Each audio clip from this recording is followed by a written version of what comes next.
Coffee and Cream on Hail Varsity Radio with Andrew Rogers and Damon Benning. A three, up and down.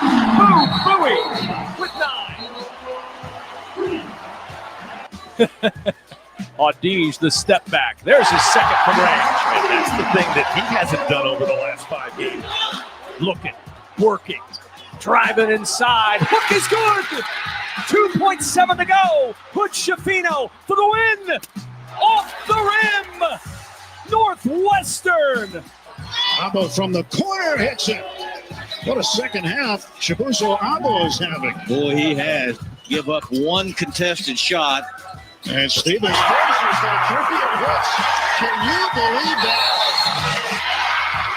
Chance for the Rams. Hands up, no fouls. Hands up, The no last fouls. shot. And Tajay short on the three. He wanted a foul, nothing called. And that is going to be your ball game. 80-78. Boise State hangs on. We're back again. We're back again.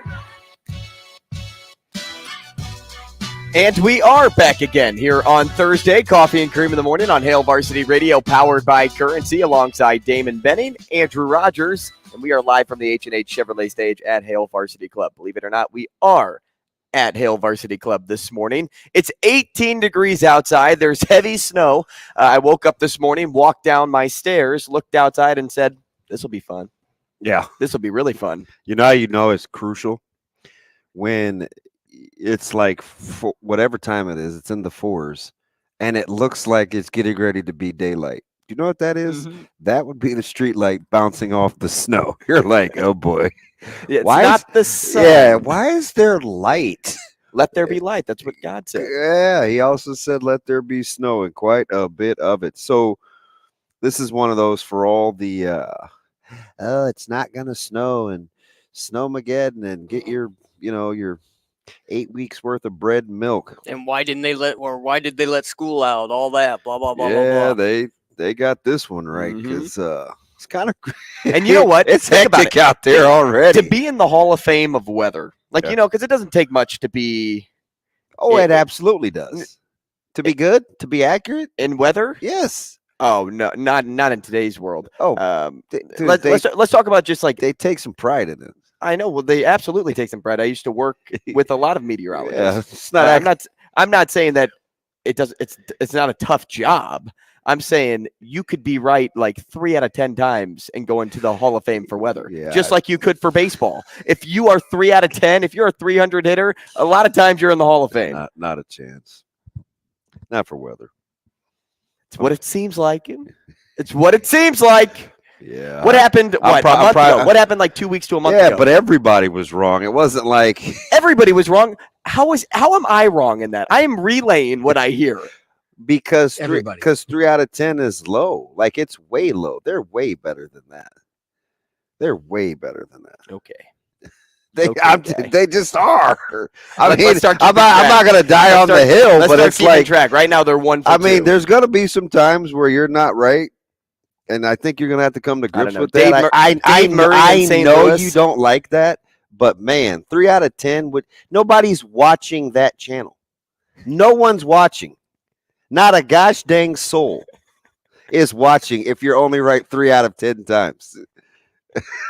Like that's low ball. That is extremely low. Fairly accurate. Let's say 70%. 70%? Bro, they give the weather 31 days out of the month. So let's say if you're wrong 25, if you're right 25 times, you feel like you're wrong a ton. No, right? I'm not talking about sun. I'm not talking about rain. I'm talking about snow, DB. We're talking about winter storms. The only one that can constantly predict inches is Shane. It doesn't happen. Why is it always got to come back to the small guy? Well, because Shane, all you have to do is be within an inch or two. How high did the snow come up on your legs this morning? But I can't put my arms down.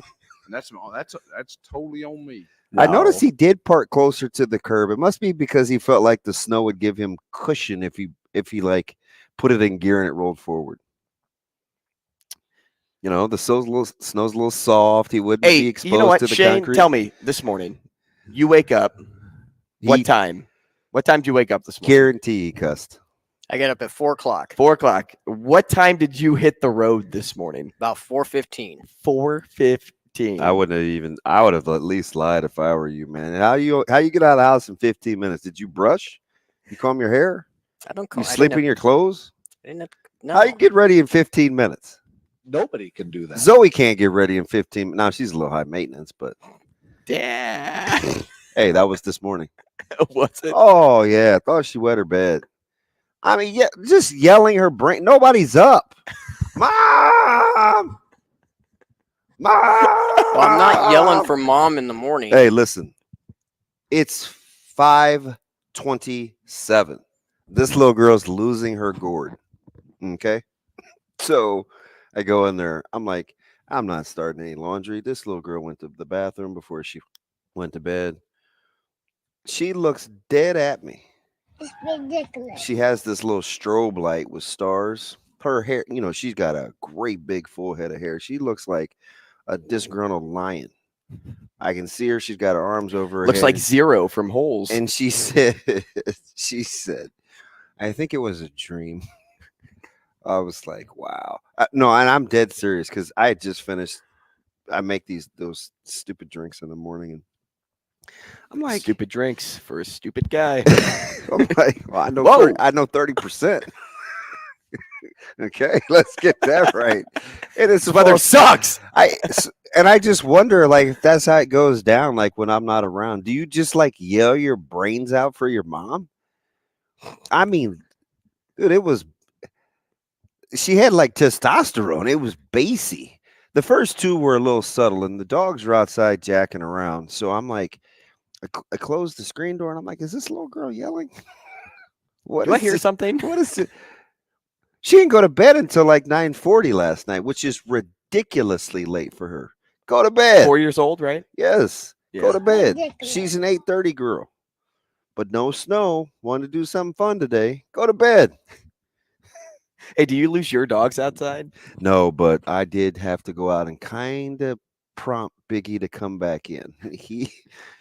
I was like, yeah, I think I'm good. Yeah, your dogs come up maybe to your calves. Oh, yeah. Maybe. Yeah, and they kind of bounding. Then all of a sudden, like a rabbit just hopping through. All of a sudden, it was like, I don't feel like really moving. I was like, are you serious? So that's how the morning started. I'm like, I got a false alarm and some high maintenance dogs, but I gave them some leftover. I had some leftover chicken that I had shredded. That's white meat that I just keep because Biggie, my older one, can be a little finicky eating sometimes. So I like sprinkled a little chicken, and he act like he was done with his paralysis because he was traumatized coming in from the snow. So my man didn't want to eat. I was like, wow. I was traumatized after shoveling my driveway this morning. How's your back? Not fun. Not good. It's. I told you. I mean, you don't notice like how much fluff. Is it? It's not like mine. It's not downhill like yours, but it's a little. It's an incline, so that the water can run right off of it. And I was just shoveling it to the side, and I'm going halfway from one side to the other, and it's just like heavier and heavier and heavier, and then you got to scoop it to like get it off the driveway, and I had to do 2 scoops. Like I had to cut it in half and then get the bottom half. Oh, that's funny. Yeah. You're just getting the top off. Are we going to bury the lead and act like Shane just didn't really say that? By the time he opens his eyes and the time he puts keys in his car, it's only 15 minutes. Hey, how long did it take you to get here though in that car? A lot longer than 15 minutes. 119, 120. Yeah, minutes. That sounds probably right. And good on the crews. Like I saw, there's a couple of plows, like the big ones. I don't mean like the Not ones in our that neighborhood. the retail people hire for the strip. There were like, I feel so bad for them. They've been out here for at least 2 hours, and the snow just keeps piling up. It's coming. Like they're just in this little vicinity going in circles. So good on you street crews out there that are listening to us, Coffee and Cream in the Morning. We appreciate you because it seems like everybody else has worker shortages. So I'm glad We're good. And we appreciate all of you, whether you're listening at home or you somehow made it into the office, wherever you're listening. Shane, do you want me to come online or no? Am I cool just sitting here? You can do whatever you like. That's the type of day it is. You can do whatever you like. Yeah, I'm a TI guy. 590 ESPN Omaha. Where's the Patron on Ice? That's what we need. That's one of the lines coming up. You can catch us on KFOR from the 9 to 10 hour in Lincoln. We're live on Twitter and we're live on YouTube. And you know what? Yesterday, we gave DB the business. Yes, you did. After he accurately predicted Creighton's outcome like the weather people accurately predicted today's snowstorm. 30%. I think I'm just ticked. I think that's. I like now. See, look, now we can be boys again. See, when you just own it, I'm good. I get it. I get it because I sure did say at the dinner table last night, folks are cheering as things are just being announced that there's cancellations. Cancel. And I sat dead in the kitchen and was like, "We ain't getting no snow tomorrow." Oh. Exactly. That's probably where the front came from. Hey, deadpan, straight face. I said that. Ain't snow tomorrow. It's because what did we know from the last time snow was announced? However, AK did say on the show yesterday, like, "Hey guys, it's state wrestling week." Yeah, it's state wrestling. You know what that means? It means it's gonna snow. Snowmageddon. I'm glad that folks from the South did get here because he's right. Because boy, it got kind of hectic early for folks that weren't in the metro area. It's like, maybe it is coming. But then it was like 10 o'clock. Mm-hmm. And I don't know what was on. Fresno State, maybe somebody. And I let the dogs out for the last time. And I let them out of the front yard because I felt like it was going to be snowing. I'm a blinds closed. There's no lights on. So I don't know what the weather's doing. Same. I was like, blackout curtains. Do you have blackout curtains? Yes. Same. Yeah, even Zoe does. And she still gets up at 4 a.m. yelling for dad. As you know, she's nuts. That's part of the equation. Said yesterday she wanted to go to school anyway, even if they didn't have school, because Sadie is the only one that knows how to play. And she doesn't want to sit at home without doing anything fun. I'm like, God bless Sadie. Sadie's a little cutie pie. She told me the other day that Sadie likes to eat. She eats gluten-free. Ooh, gluten-free. Gluten-free. All right, woo-woo. So Uncle Woo-woo. Because I figured out because I sit with Sadie's mom sometimes at basketball. Sadie has celiacs. Oh no. So it's just that you're bearing the lead. The 4-year-old comes home and tells me about gluten-free. What are we doing? Like, go play. Mix in some hopscotch or something. You know what I mean? Hey, the CC Bake Oven's gluten-free. So go mix in make a brownie. Some arithmetic, some long division. You come home talking about gluten-free. Who's gluten? And what's free? Guy that runs Russia? No, different guy. Putin. Oh, that's Putin. Yeah. No, what I was going to say though is a nice work on the Northwestern call because a couple of weeks ago they're good. Man. You were all in on Northwestern and they took down number 1 Purdue and then they take down Indiana, which did it the hard way. That lead 16, ballooned to 19 or 18. I thought Kugler was going to be bored out of his mind. And then all of a sudden, I turned back, and it's 49-40. Indiana and made a run at commercial break in Cougs, and we've got a game. I know. We've got ourselves a game. I was like, wow. Northwestern couldn't miss in the early goings. Yeah. But Boo Booey, Adige. Yeah, we're talking about Wooten Free. How about Boo Booey? They have the all name team. Easy. I mean, pretty much. If we should do that though. Take 5 of the best names just in college basketball and make our teams, and then have people vote on them. The all name team. Yeah, the all name team. Hey, and how about? So, are we back to believing in Tennessee or no? I wouldn't say. We were never in on them being the number 1 team in basketball or number 2 team in basketball, but I'm in on them being a top 15 team. Taking down Alabama. Well, they're top 10 right now. I was gonna say like 6 or 7. Like yeah, but because they're gonna be on the 3 line, right? But or 2. If they ended up losing a couple of games and were 13th or 14th, I would still say that's Tennessee. But lately, yeah, top 10, of course. Tennessee, I mean, you take down Bama, and that Bama team's good. John Fant has been high on Bama. Scrappy. Very scrappy. And also a team that plays with just kind of like no sense of awareness for their body. Like they are all in on diving on the floor, that's playing Oaks, aggressive. And that's what makes Bama so dangerous. They had a pull-up 2-pointer, and they were like, a rare 2-point field goal for the Crimson Tide. Are we going to talk about rare 2-point field goals? How about we look at Creighton women's basketball and how much they like to shoot it from beyond the arc? So when's the last time? Maybe never, because we haven't even been together like a year. Certainly not on air, but we were. I mean, we were together a lot early before we started. Feels like 5 years. Oh, ouch! Burn, baby. No, that's a good thing, right? Sure, as long as you're not annoyed. No, it wasn't an annoyed thing. I was just saying, relationship-wise. Hey, man, I've known you 5 minutes. Why does it feel like 3 years? God, you're talking about the connection, right? Yeah, we're talking about practice, man. Not a game, not a game. That's what that is. It's just a free for all. These people waking up to a snowstorm. Well, they're in bed. These yahoos. We're at the office this morning, and you're in bed. Hey, Shane, do we have Alexa capabilities yet? Northwestern. Hey, Alexa, please play Coffee and Cream.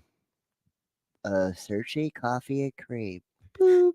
Funny thing. Boop. So Ashley we have Google Home set up around the house, and she's always like, hey, Google. And come to find out what she was asking, hey, Google for. Wasn't actually a Google Home. It was just so that the internet could be better in the rooms upstairs. Leave that to Bill. He's a G. So, when's the last time you and I text back and forth about a women's game? Like we were doing that wasn't Nebraska. Because I think we have talked about some meltdowns in the fourth quarter for Nebraska women's basketball team. And I'm not an officiating guy. And I found myself not happy with officiating. I'm telling you, DB, you sent me that highlight, and I go, within 30 seconds, I go, it was bogus. I didn't even have a huge problem with the foul that set up the free throws. It was the charge on the break It was both for me, but yes, that one was bad. Listen, they slowed it down 67 times during the broadcast, and I'm like, okay. She did high five her fingertips after she was bailed out on what I almost thought was going to be a travel call. I just can't stand when they bail players out like that. I thought for sure, based on her steps, it was in the making of becoming a travel, and then all of a sudden she just went up for the shot off her wrong believe me, foot. I pulled back 3 times. Yeah. 3 times because I'm like, that doesn't look right. I'm this thing, and I was like, how many? And it was only 2. It was 2. And the ball was out of her hand, and she got the whole, the tips, and I was like, and I know Shane, whatever he said yesterday about the tip, but 15%. Heads or tails? Yeah, dude, it's wild. That was not a good final 2 minutes in stores.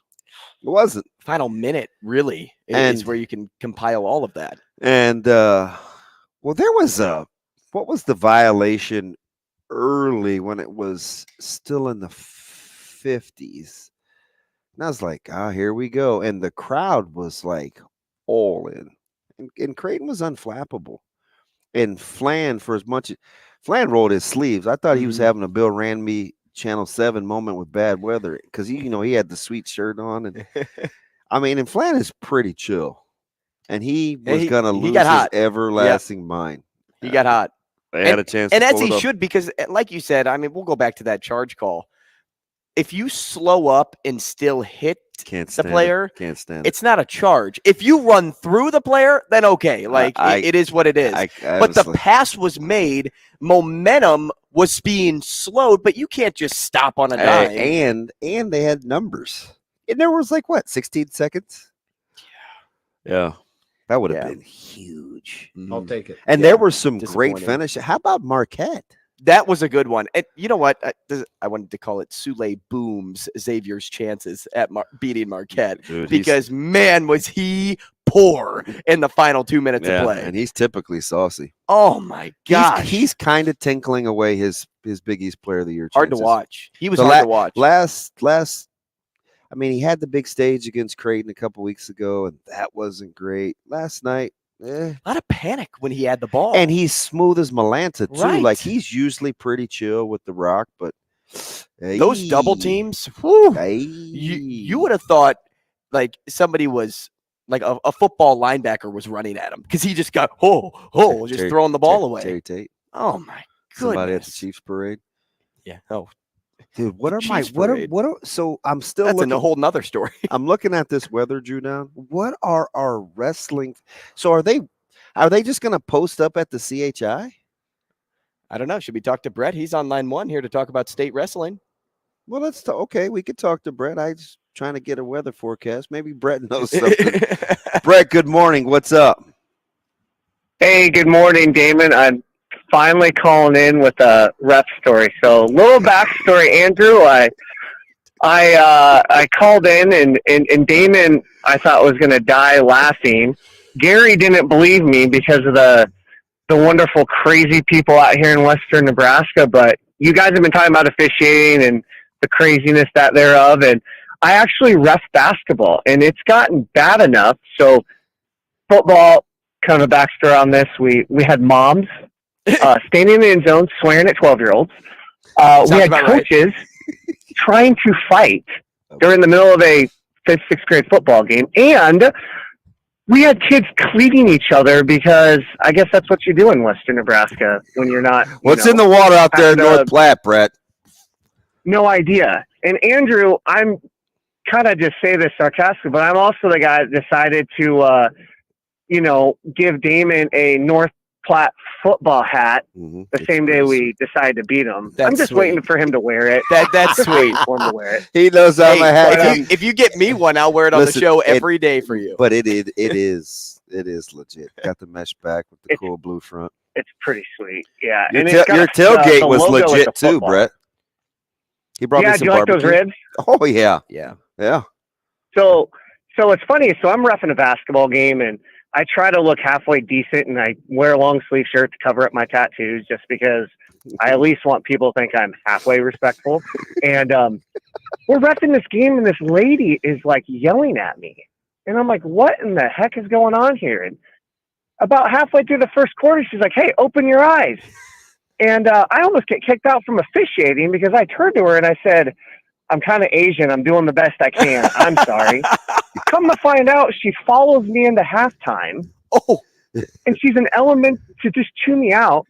No kids in the game. Yes. But not only no kids in the game, she's an elementary school principal. That's great. She's an elementary school principal in the front row yelling at me, telling me to open my eyes more. Brett, and I'm like, well. I ref Brett. Basketball too. Did she mean something by that? Do you think was there a deeper meaning? Oh, dude, you've seen me. You can tell I'm Asian. Like, I was born in Korea. You can tell I'm Asian. Like, That's and I was gonna let you say that. I was gonna put you on blast. Oh yeah. But my question for the day, though, in all seriousness, just to share that as a funny thing on a cruddy Thursday morning, is I want to know why the state doesn't get more run with more publicity on your guys' show or other shows in wrestling. Yep, we're on. Because it. when you look at wrestling as a state, there's I bet you if you look, your wrestling guy Eric would even probably validate this. There's probably more Division I or high level wrestlers that come out of the state of Nebraska, more so than football, more so than basketball. You got Miles Anderson and Joel Adams from Millard South. We got a kid here that's 43-1. There's a kid in Sutherland that's a junior that just broke the Class C record. And stay tuned, Brett, because we'll be not the only show, but one of the few. Had Mark Manning. We had Higdon on from the NSAA, and today in our last hour we'll talk to Cody Mainquist from our Nebraska Wrestling. We'll get you covered here, Brett. Appreciate the call. Yeah, have a good one, guys. Thanks, buddy. Hey, when we come back, we will give you the poll question and set the lineup. That's next.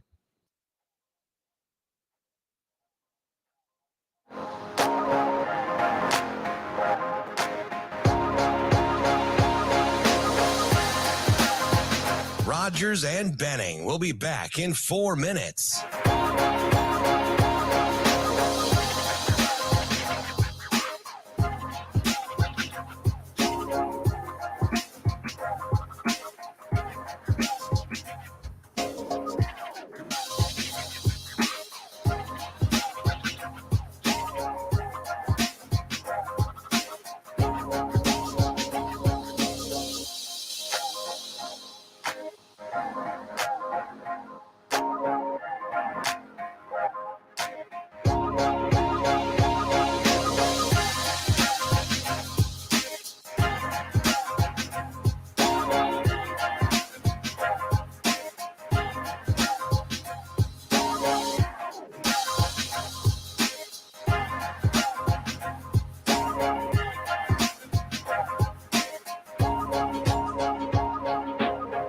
Rogers and Benning will be back in 3 minutes.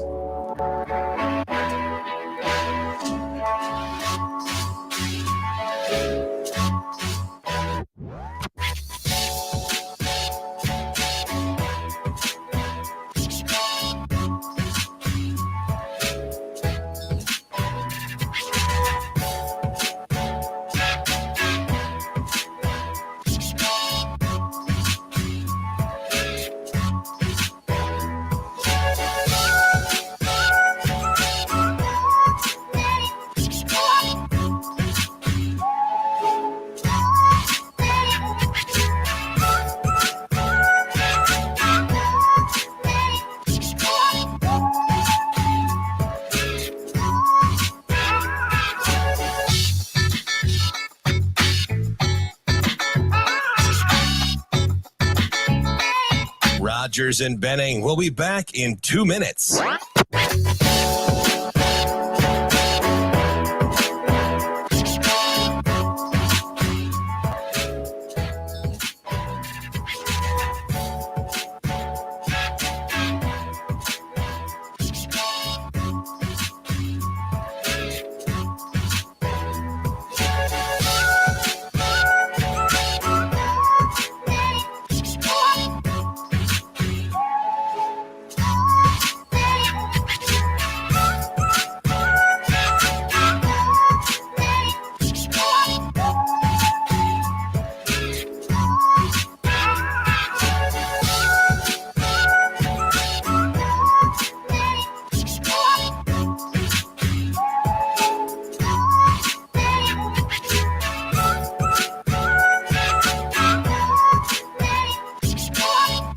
Rogers and Benning will be back in 1 minute.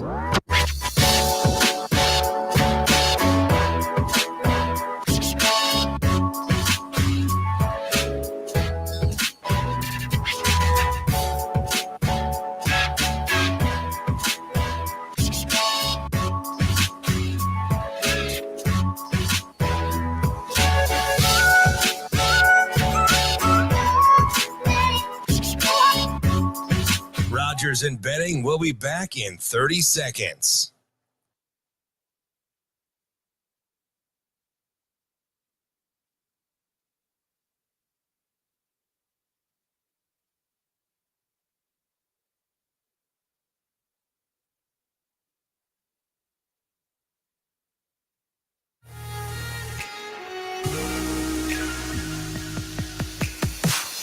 Coffee and Cream with Rogers and Benning on Hale Varsity Radio.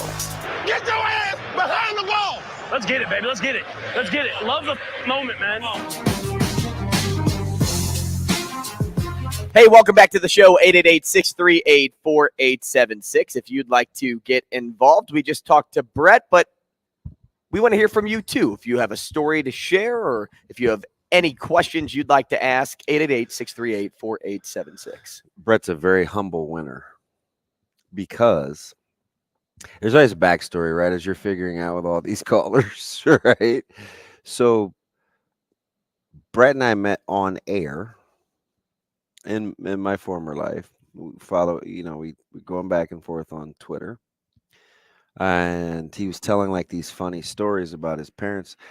Shane, your doppelganger is out there snowblowing. Right? That is totally Shane. Please look this way. Bless his heart. I think he's in jeans too. That's not me. Shane. Well, you probably couldn't push that blower, but just when he walked the other direction. Oh yeah. No, my doppelganger's in Miami. Well, who's that? Welcome to Miami. Miami coach. Oh yeah, he does look. Jim? No, NFL. He does look like Mike McDaniel. Yeah, you kind of do. He does a little bit with his hat on. So, he was telling us these crazy officiating stories, and something was always happening out there. A couple brawls, and then he's like, "Hey, my son's a big fan, big Nebraska. His son's a really good football player." And so we get off. So I drove separate to North Platte. I always take a couple of coaches. I take my OC and my offensive line coach. We drive separate. And we get out, and so I meet him. He gives me this great hat. And his son's a little stud. And he brings me some barbecue because they have the tailgate. And they proceed to whip our butts, right? Afterwards, all these kids like want to take pictures and stuff. It's a Nebraska thing, and I'm like, oh man, we just took it on the chin, we got it ran down our throat. Hey, but you do it for the kids. Oh God, it was so tough, right? So my back is hurting to the field, and I'm talking to their athletic director and principal, and I was like, hey, this is a fantastic setup. Love the fan support, like you guys do it right. This was a really tough team. And because physically we got whipped pretty good. My man at the very end, he's like, hey, can we get some pictures? And I was like, sure. You gave me good barbecue, but we just got our ass kicked. Every photo looks like a mugshot. It's like, hey, why are you not showing any teeth? Tilford just ran for about 200 yards. That is look, he's taking a picture of Shane's doppelganger down there. Dude. So, but I'm telling you, the officiating thing. That's not me. Is real. The officiating thing is real. Oh, I know. I was about to tell him I'm a basketball official too. So, but you didn't have any episodes, did you? Like crazy stories like that? It was pretty chill. Oh, no, not the a couple weeks ago. No, well, I told you one where I was calling. I don't like handsy fouls. Like I don't like everybody. Yeah, you're like business. Talking to the kids as you're like, hey, hands, hey, 3 seconds. I know. I talk to the kids down. and then I'll call it, right? But like if you're getting all up in their grill, like, hey, you got to play good defense. Yeah. Like stay low, play good defense, stop reaching because more times than not, even if you touch the basketball, you're getting some body contact too. So I called 2 straight fouls and the coach is like. Coach goes, man, if you keep calling all these fouls, I'm not going to have any players left. I said, maybe you should have brought more guys to the game. Yeah, that. Why am I not surprised? That is such a Rhule answer. Like, that's the kind of stuff you say. Well, I'm like, I'll give it right back. So I've seen 2 high school games, and we played in both of them. We played at Papio South on a Saturday. Coincidentally, it snowed a little bit. 48 total fouls called. 48 fouls in a high school game.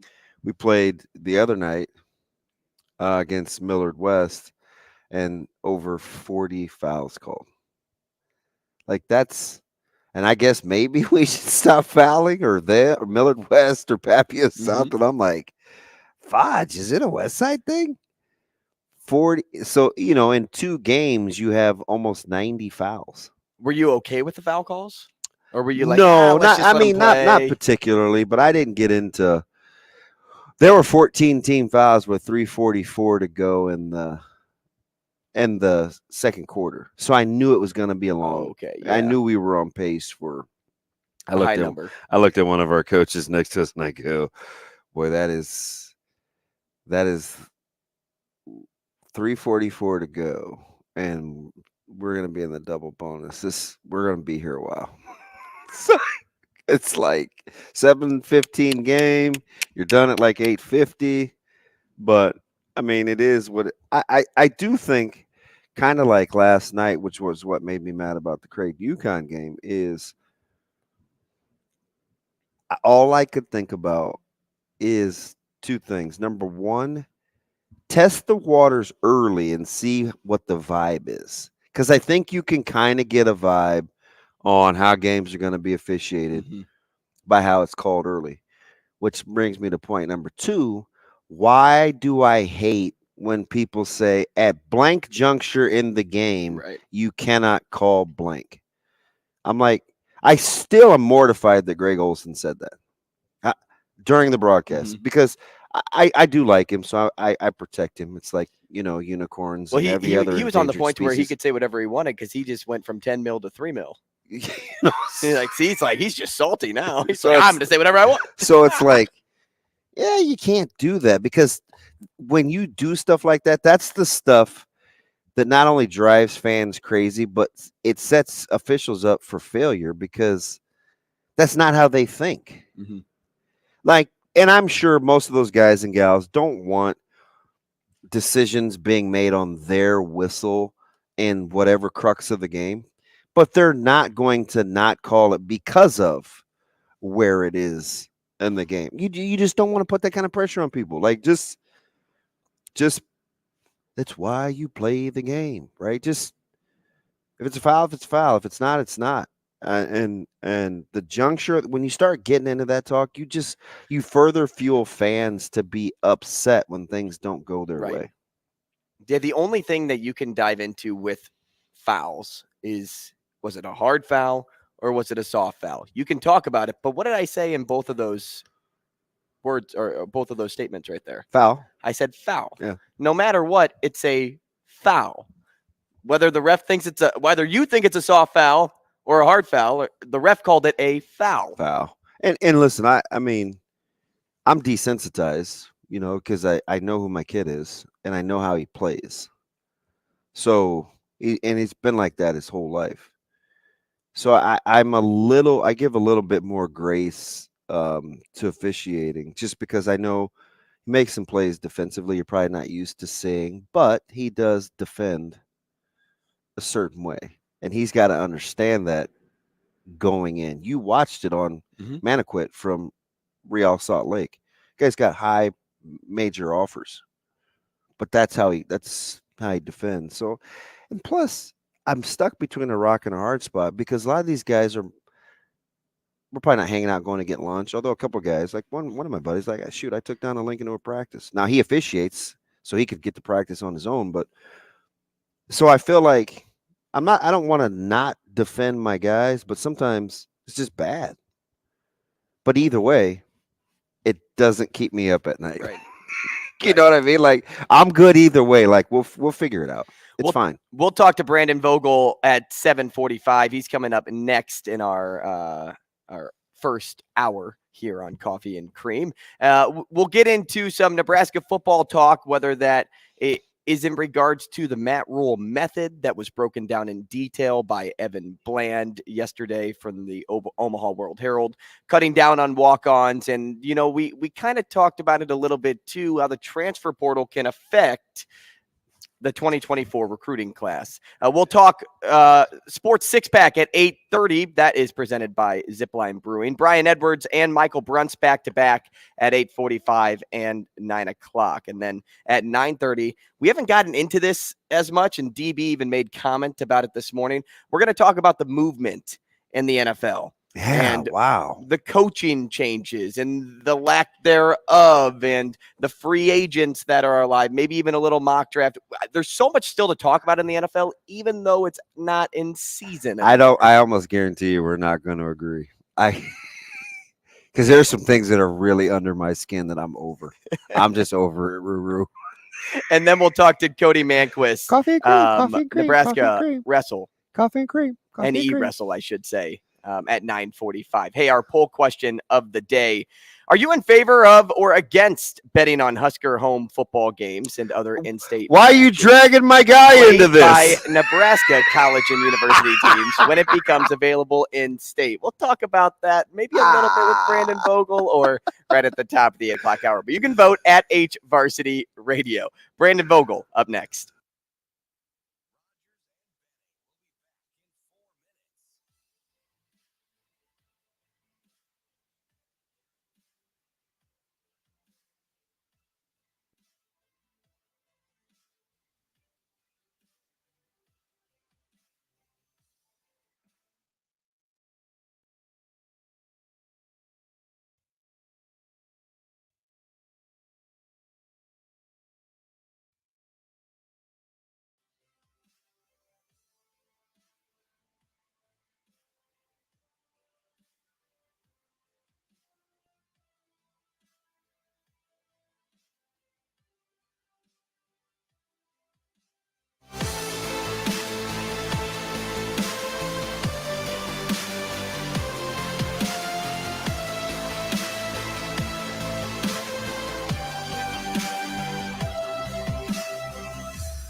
Rogers and Benning will be back in 3 minutes.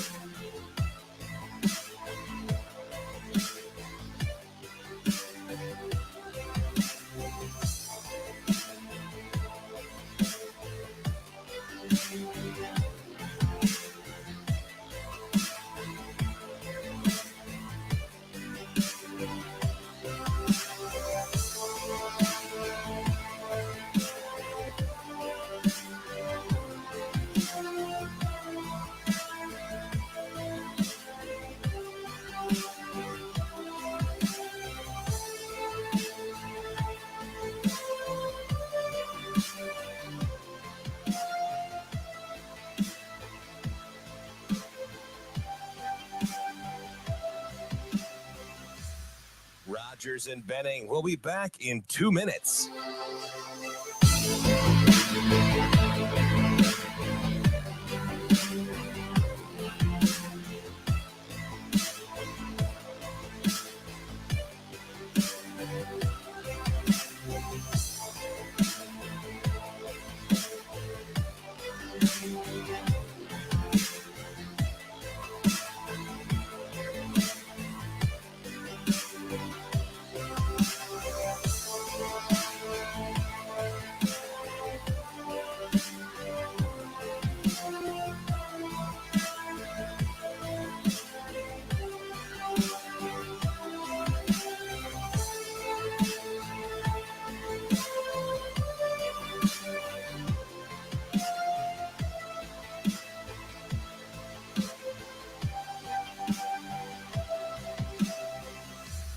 Rogers and Benning will be back in 1 minute.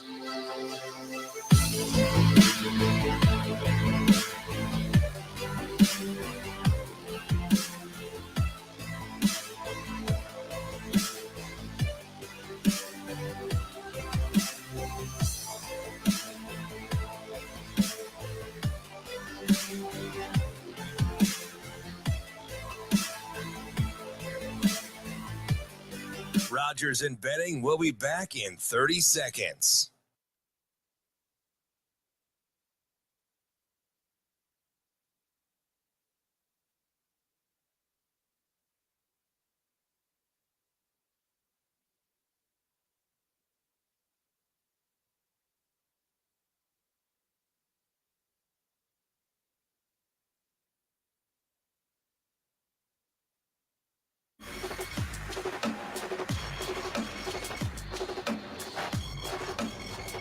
Coffee and Cream with Rogers and Benning on Hail Varsity Radio.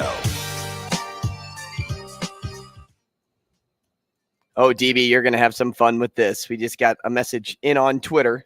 Are you replying to it? Which one? From Travis? From Travis. Did you see it? Yeah. Travis, I like so here's the thing about Travis he doesn't always agree, but he does things. So I'm cool. Just No, but I just know that you're going to like what he said. He said if it's called a foul early in games, you call it late in games. Also, if you're not calling that foul early, don't call it late. Be consistent. So that's the ultimate, like, let me put a bow on this bad boy. Fans will tell you, even though they get upset real time, and you'll try to talk them, walk them, debate them off the ledge, give analogies, examples. At the very end, when they land the plane, do you know what it is? Just be consistent. So if that's what we're saying, which my man T-Rav is, Trouble T-Rav, a.k.a. Travis, why don't we just start with that like he did? Like, instead of saying you can't call that penalty on Bradbury at that stage of the game, simply ask yourself, is that a penalty? It should quell the discussion. Mm-hmm. It really should. Because then I don't have to like chew up guys and spit them out when, well, you didn't call this during the, you didn't. So what the response to that would be, well, it wasn't called. Like, what do you respond to that? What infuriated me about the Bengals-Chiefs game? Well, number one, if you're arguing whether calls were made after Mahomes got hit out of bounds that weren't called, that is something completely different.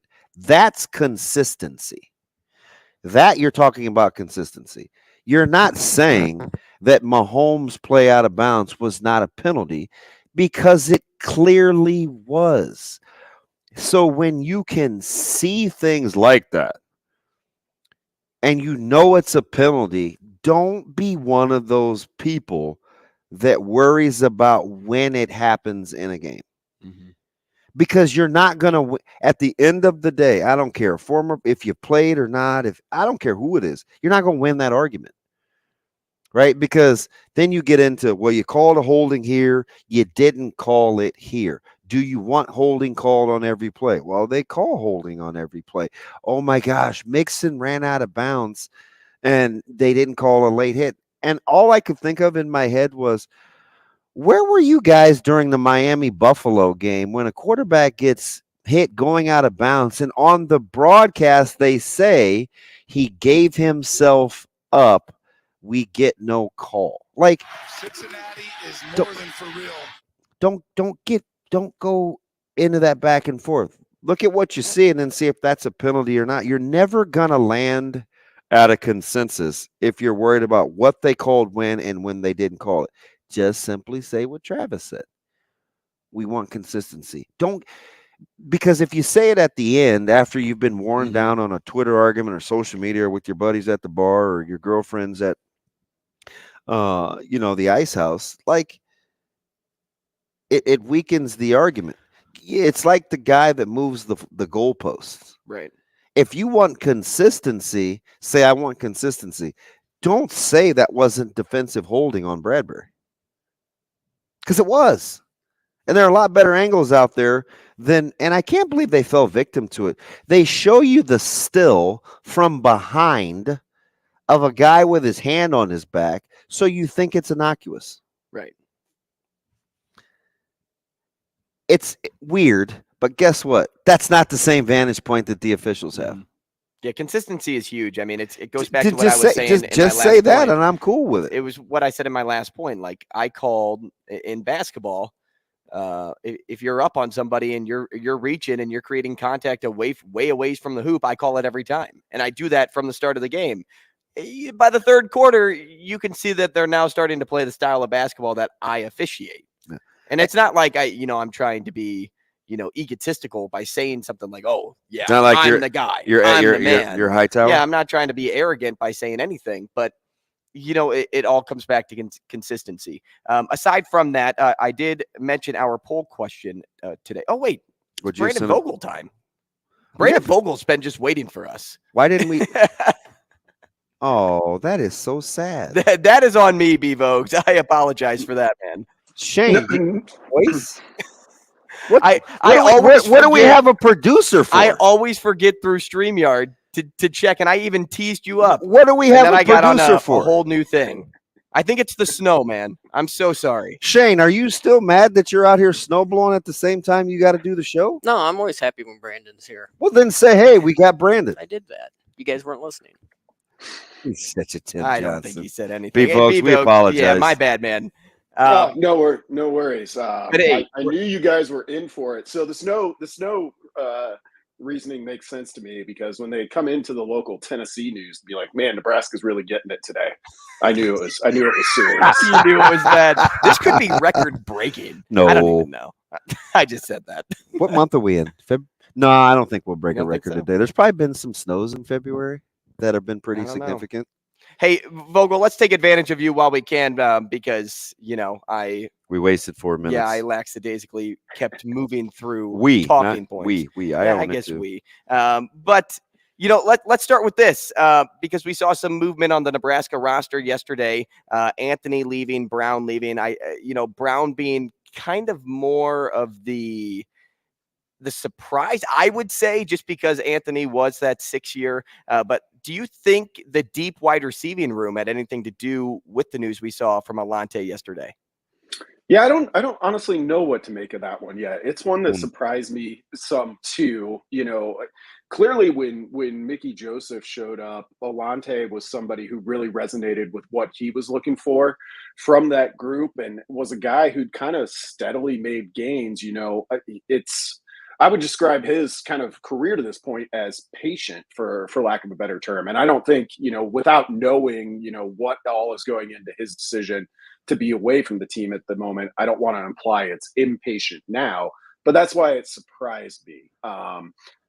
He's a player who's had a lot of promise. I think Nebraska with a deep receiving room, like it'll be okay there, but also some of this is, particularly in a coaching change season, though this might be true for all seasons going forward with the way college football is. Like, I'm just kind of like, show me the roster on day one of fall camp, and then I'll feel like we know what we're working with, actually. Yeah, it's funny, too, because in typical fan fashion, we try to reconcile it, and so often I want to say, gosh, two things can be true at once. First, we were, because on Twitter, first we were whining about scholarship numbers, then a guy leaves, and we're like, oh my God, we're freaking out. And I'm like, the truth's probably somewhere in the middle. The coaching staff will tell you they don't expect the Alante Brown situation to happen how it happened. And that wasn't part of the trimming of the fat, right? Like, so, and I know whatever comes out of that will, but it's like we try to reconcile one thing versus another, and two things can be true at once. Yeah, we have to get down to the numbers anyway, but that wasn't one of the guys that you wanted to use to get down to the numbers. Yeah, wasn't one that I would have, I don't have an actual list, but somebody I would have on the list of like, yeah, I could see this. Hunter Anthony was somebody who just kind of made more sense, right? Given his situation. So yeah, I mean, it's by the time we get to Memorial Day, you'll be past that second transfer window. Like, I think Nebraska's roster is going to look kind of significantly different. When we heard about these two roster departures, I think made it a little bit more surprising. But I'm preparing for a handful more in May. Mm-hmm. Vogues, if you had a guess, and we went through this yesterday, who would you say in the 2023 recruiting class, transfer or high school, could or will be Matt Rhule's next big find, so to speak, like the next Hassan Reddick, somebody that comes from either the walk-on or, maybe a little undervalued. Off the grid. Who's going to be his next big find? Oh, let me see here. Think about this for a moment. Yeah, DB said Vincent Carroll Jackson, and I said MJ Sherman, if that gives you any sort of basis to go off of. Yeah, those Carroll Jackson, I think would be in that group for me. Boy, I'm pretty intrigued by Jaden Doss as well. He's going to be a good player, I think. Yep, but I think. Yeah, I think I'd actually go with Eric Fields, a player that kind of had that, strange, at least it seemed strange to me, a little bit of recruitment. Like he was kind of headed towards Arkansas State, and then Nebraska swooped in, and early signing day, it's like, oh, he's in, kind of towards the end of the day. But Matt Rhule was a guy that Matt Rhule singled out on that initial signing day press conference in December. So I'm and watching his huddle highlights, I kind of see it. So I think he'd be my pick. When you're talking about the quarterback situation and competition, is that one of those things that you want to see go deep into camp?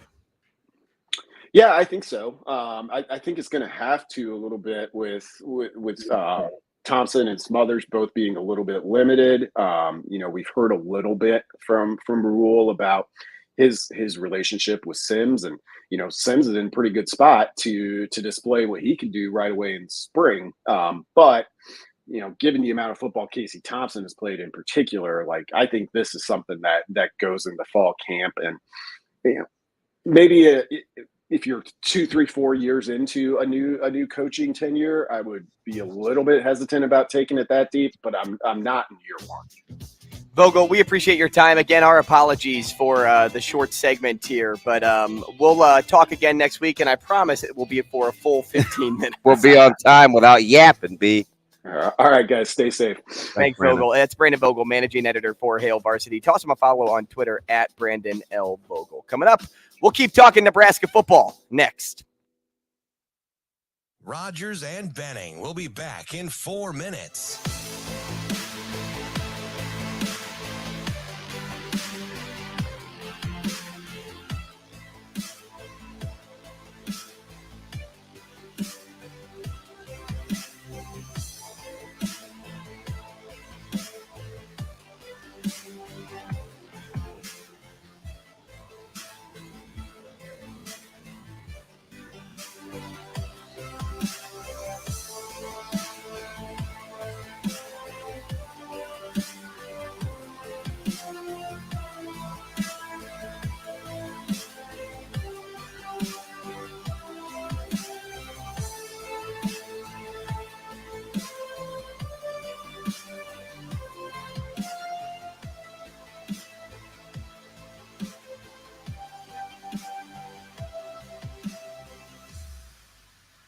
Rogers and Benning will be back in 3 minutes.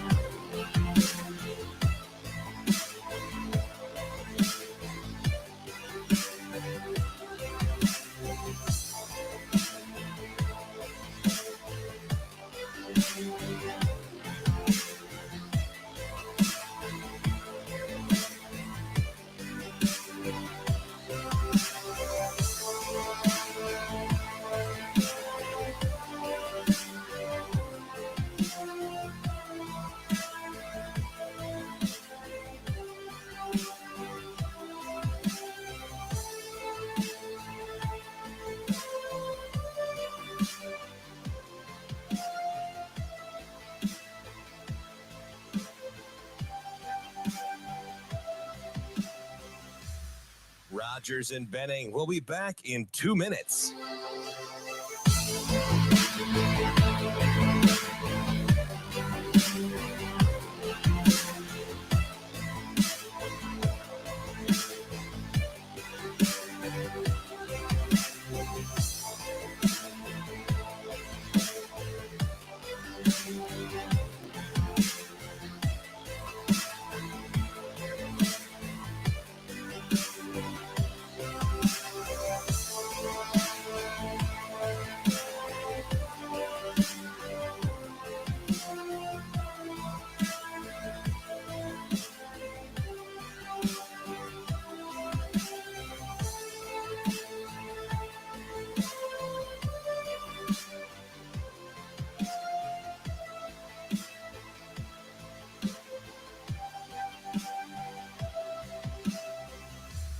Rogers and Benning will be back in 1 minute.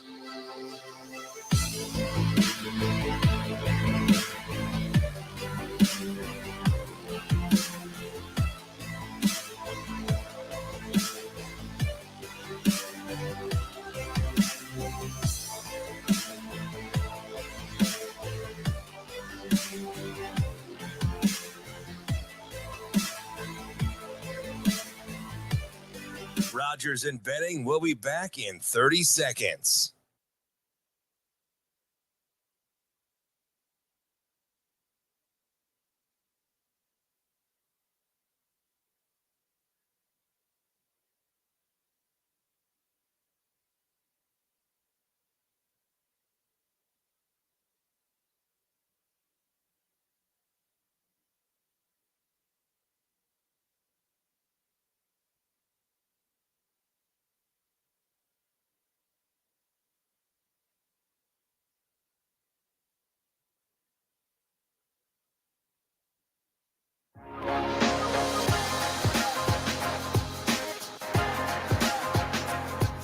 Coffee and Cream on Hail Varsity Radio with Andrew Rogers and Damon Benning.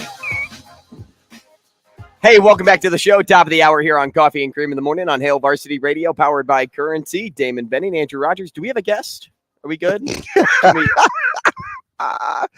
move forward? How about Shane? You know why I say Tim Johnson, right? I got a full disclosure. I mean, I send the guest list out.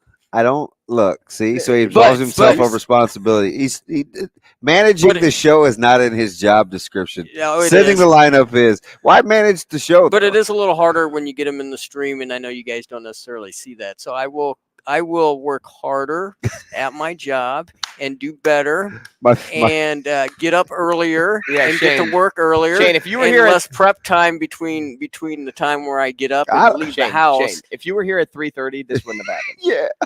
Listen, my man Yuri said, it seems like a lot. I wonder how long it takes him to put on his knee braces, though. So Yuri said that he woke up at 6:30, was out of the door by 7. That includes letting the dog out, using the bathroom himself. I'm glad he put that distinction. You didn't go out with the dogs, boss? Getting dressed, including putting on his knee braces, brushing his teeth, getting water for the day, and getting his coffee. Now he's looking forward to a wonderful walk today. But my man Shane was out of the house in 15 minutes. Mm-hmm. I'm sure you've done that once or twice before. Yeah, so like if I'm I'm not getting ready for the day, yeah, sure, right? Somebody may say, hey, I need a ride, or can you go grab something, and I'll inevitably throw something on and leave the house. But I think 15 minutes is a pretty amazing. I had good speed. Like I'm kind of. I think that's. I don't think that's that impressive. 15 minutes. No, I'm not sending bouquets of congratulatory good job. I'm wondering if your hygiene is as suspect as you're leading me to believe. Got it, right? Got it. Okay. How do you get everything done in 15 minutes? In all honesty, 15 minutes is pretty impressive because it usually takes me quite a bit just to get up and start moving and to get up to normal. Right? It does. I mean, I have to get up early and I have to. So here's the deal. Vape and I have to do this. Vape. That was number one. Hey, that's number one, man. Let's get the important things out of the way. I had to vape. I got to have some Mountain Dew in me. That early? Mountain Dew? So you don't. I go right to the fridge. Because we're totally bare. Shane doesn't move fast at all. In the morning, everything is chill. In the morning, yes. He plans. He knows the times.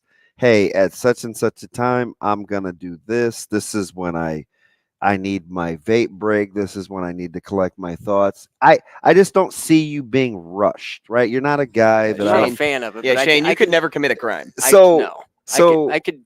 When he gets up and he takes a peek, because the first thing. Do you imagine Shane robbing a bank and he's like, "Hold on, let me vape first." The first thing that Bill Ranby Schillerberg is gonna do is check the forecast. Because on Monday, he said, we're going to get 6 to 10, right? And I had some snide joke, but after I said it, and I was like, why are you worried about what's happening on Thursday? And he threw his hands up in the air and he goes, well, it's just, that's what they say. And inevitably, what do I say? Who's they? And so I know when your alarm went off this morning, the first thing you did was look to see how much snow was. So once he saw that it was snowing, panic set in. Mm-hmm. He's like, I got to get that little 5-speed out on the road. It's a 6-speed. Wow. How many horses? the more speed you have there, the better of a. Oh. You know, you wouldn't want a 4-speed. Oh.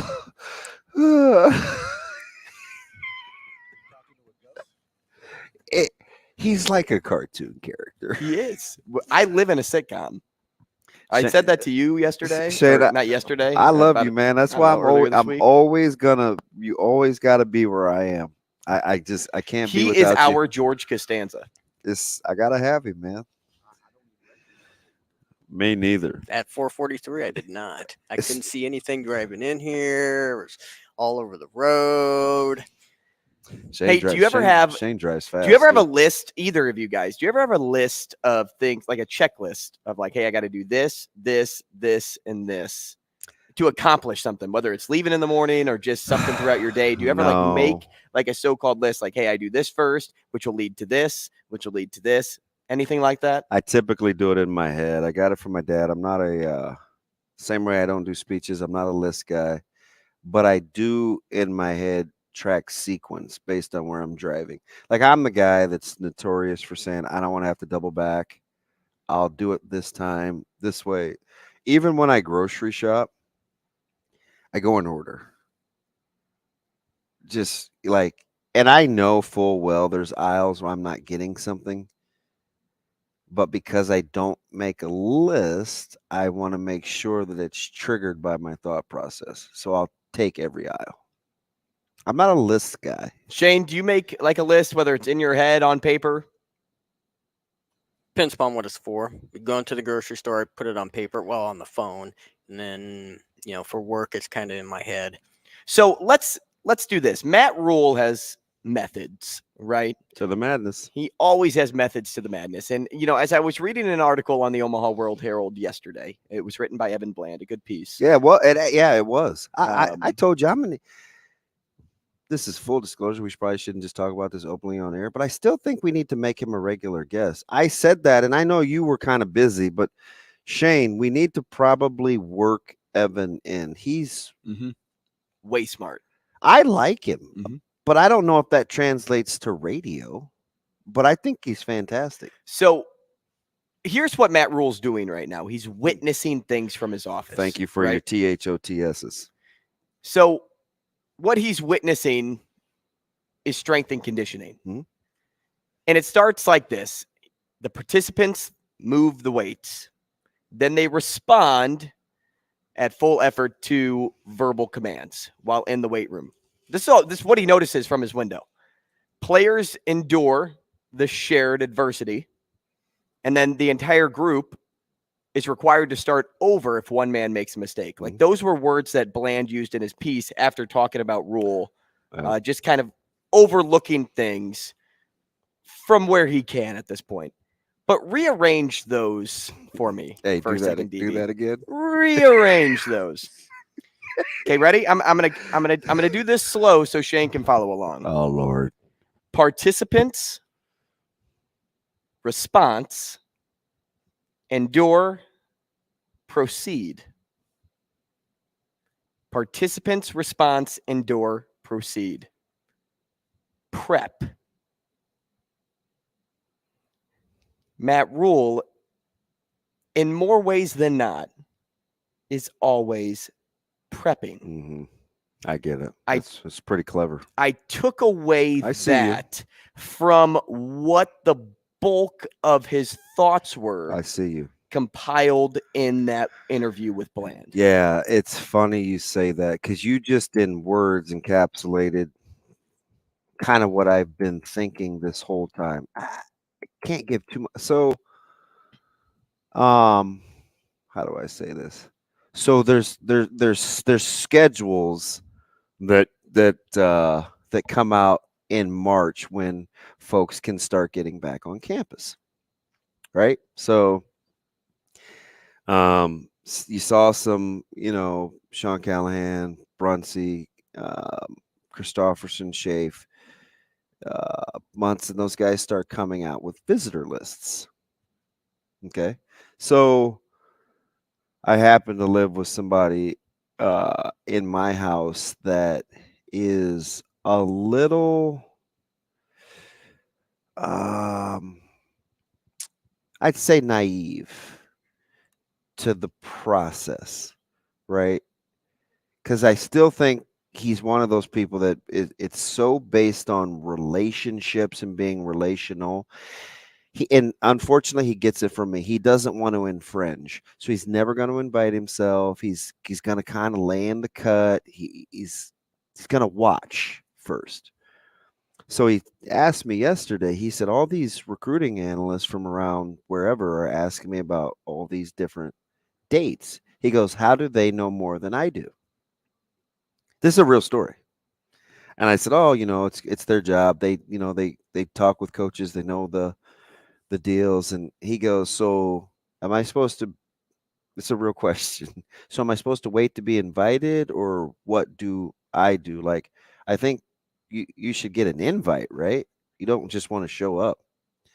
And I'm like, that's not exactly how it works. Like, I get it. I'm understanding the concern there. I get it, but that's not exactly how it works. Like, if you want to go see a campus, then you say, "Hey, I want to come to your campus," and they'll make arrangements, right? Like, trust me on that. Yeah, they know you. So even when they say they don't know you. So a couple of minutes, I think about it for a second, and I'm like, because this is hard for me, and I can't even really believe I'm dancing around it a little. So I don't really want to get the ball going because I don't want to be in the deal. You don't want to be influential. But I do know my own kid, and I do know that he's not going to take the initiative if he feels like he's infringing. He's just not. It's how he plays. It's just his personality. So he will never ask for a ride. It's just weird. Like, it has to kind of come down to it, He would rather be asked or if you need a ride. Yeah, or so what he'll do is he'll tell you his schedule for the week, and then you fill in the blanks because he doesn't want to come across as burdensome. Mm-hmm. So I have to kind of dance around. Hey, coach, such and such. Do you have a calendar? Do you want to send out? Do you want to do blank just to get the process started? Because this is what other schools are doing. So I have to kind of say it like that. And I even said, hey, in a roundabout way. And I say all that to say, when you talk about the prep, the PREP that you just went through, the response that I got embodied that to a T. We these days, all the days, as much as you can. Mm-hmm. This is what we do. This is what we'll be. And I'm just like, so when you said that, I'm like, it's pretty astute because that's exactly who I think he is.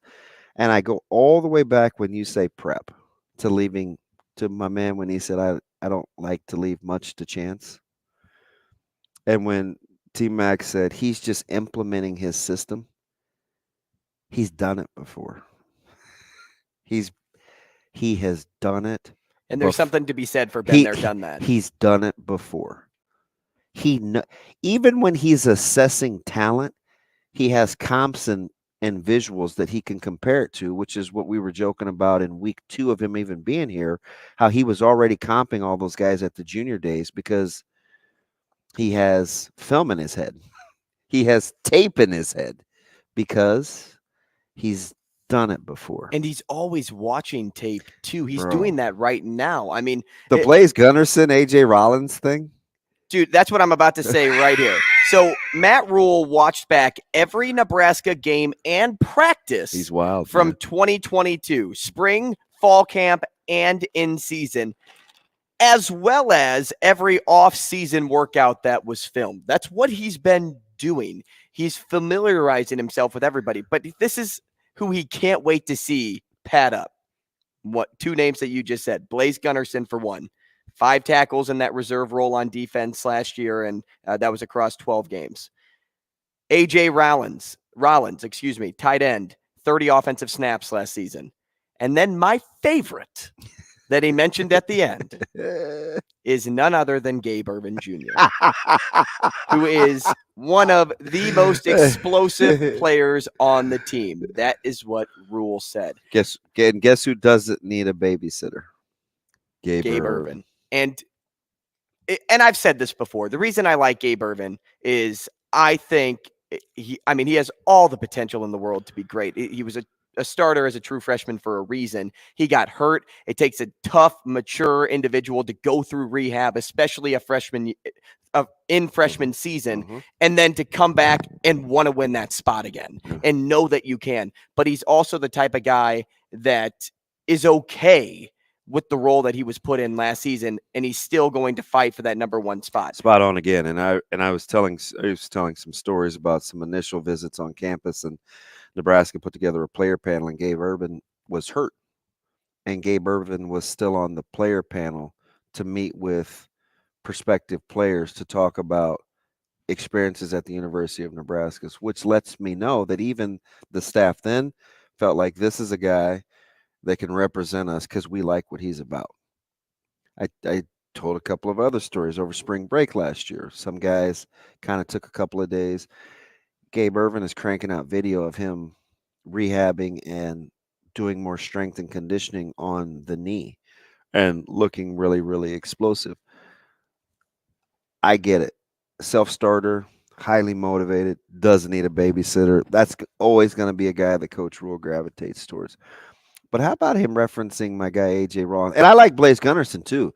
They told a story about a year ago, where Coach Chins was telling me that he felt like all of a sudden last Thanksgiving, the light clicked for Blaise Gunnerson. Kind of got over the hip, like kind of unlocked. He said, DB, I don't know if it was the scar tissue breaking up. I don't know if it's just his confidence, but all of a sudden, and Coach Chin said, hey, I think we got one with Gunnerson. So it's in there, right? Because highly touted, felt like we won a battle to get him, but has been hurt. He had surgery going into his senior year. So we're just kind of taking time. So that's good. But my guy, A.J. Rollins, who I said, this was probably about a month ago. I was like, you're kind of frumping around about this tight end room. This is before Gilbert and Smith Flores. I'm like, they got some guys. Like, I like Borkacher. I think he's going to get better. You've been high on Nate. And I like A.J. Rollins. I like Hickman. And you like Fedoni, too. I do, because he competes. But A.J. Rollins is a guy, and I kept saying this last year. I'm like, he has way exceeded all the critics' expectations coming out of high school. Because I felt like he was kind of in no man's land in high school. He kind of wanted to utilize him a certain way, but we didn't utilize him like this. And I'm not, listen, hear my heart. I'm not criticizing Prep's utilization of him as much as I think he was a guy that had more versatility than what we saw. Sometimes you should put him out wide. Sometimes he's an inline tight end. Shoot, if you're going to move that hammer, my sleeper of the class, Sledge, inside, once he was moved from tight end, got to get that guy the ball. You got Bullock on the outside. They had a ton of Armstead. They had some fellas, I felt like, where they could have really stretched you in the secondary. And I just like Rollins' development. I remember Sean Beckton telling me it was Caleb's very first experience being on campus, kind of having a day. I don't care anything. I do care. It wasn't about Caleb got to go do his own thing. I'm asking the coaches about other players. And Sean Beckton pulled me to the side and he said, got that little draw. He's like, DB, I think we got one. He's growing up a little bit. I think we got something here. And that's all I needed to know, because I felt like Beckton is a really, really good coach, and he's a good evaluator. And he had a fantastic spring last year. Like, we go to I'm pumped. Well, and what's great is when we say something, how much weight does it carry? But when you're reassured by the head coach, now it starts to carry some weight. I could just be so endorsed. Right. I was like, well, I think I like him, but is he really good, or is it just because he's good to be? Exactly. What something else I attached to in this piece. Dude, my poor truck out there. Wow. Yeah, it is covered. But this team this team responds better. This team likes to have fun, right? And this team likes to compete with one another because they respond better to internal competition presented by the other players opposed to the coaches. Why do you think that is? Well, think about what Garrett McGuire and just Evan Cooper have going for them as coaches. They have internal competition between one another. That's going to be contagious when you talk about other members of this team. And that is kind of like if I had to guess, and we can ask Matt Rhule, sometime soon about this. If I had to guess, I think Rhule likes a lot of the times being in front of the camera, so to speak, but also kind of being a fly on the wall with his team, letting them figure themselves out too, letting that competition drive the wagon on figuring out who wants to be here and who doesn't. Oh, that's funny you say that. You're rolling, man. I'm liking your vibe, man. I just said last night to another coach at another school, we were talking, and he's basically trying to pick my brain about some insights in terms of how to further the recruiting process in our household. But we have a good enough relationship where he knows I'm going to shoot him straight. So he was asking me about Coach Rhule and kind of the secret sauce. And I said, it's not really a secret sauce, but I said, I'm going to tell you something. He does better than anybody that I've ever met. And I mean this. With the exception of maybe one guy, I worked for a guy by the name of Jay Noddle, who possessed this ability and could do it on the fly. Coach Rhule is spectacular when it comes to sizing you up in a hurry and being very quick on his feet. His ability to control the dialogue, to get the information that he needs to get from you is top notch. And he's mastered the art. This is early, but it seems like he's mastered the art of letting you think you're in control, or kind of, he's gleaning some insight from you, but booing it with, he's still learning. He's not blowing smoke like he's not listening. But at the end of the day, I think he's mastered how to pit it against or with, if he likes some of the information, what he knows he's good at. He can process that in a hurry. Oh, you can do this, this, and this. In my head, how does this fit with what I like? Because I'm not going to compromise here, but I do like that part of it. And to accentuate this, I think I can do this here because this is what I know I'm really good at. He can do that at a rapid rate of speed. So he can be very engaging and listen and insightful, all the while storing in the back of the Rolodex, knowing exactly what he's going to do. He's an amazingly quick processor, because I think his discernment is good. That's how, and by discernment, I mean he's just got a God. It's just a gift. Mm-hmm. Like, discernment is a great gift, because I think he can process, and it helps him filter rapidly, but he knows and can tell whether he thinks a kid's got a chance or whether he should take a chance based on his initial discernment. He's, at least early on, I'm telling you, he's impeccable with that. And that natural attrition of weaning down the roster will come. Oh, I know everybody out there is like, oh my gosh, there's so many players on this team. How are they going to get there? With everything that we just laid out in this segment right here, from start to finish, the story figures itself out, and the end of the story the beginning and the end of the story starts with Matt Rhule. Hey, and some guys, you give them enough rope, they'll do their own work. They'll weed themselves out. Nebraska basketball, MLB rule changes, a little NFL, maybe a would you rather question. How about a story?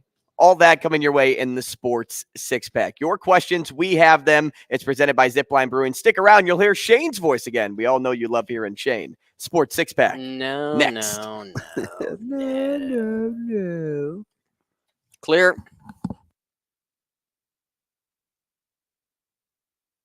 Rogers and Benning will be back in 5 minutes.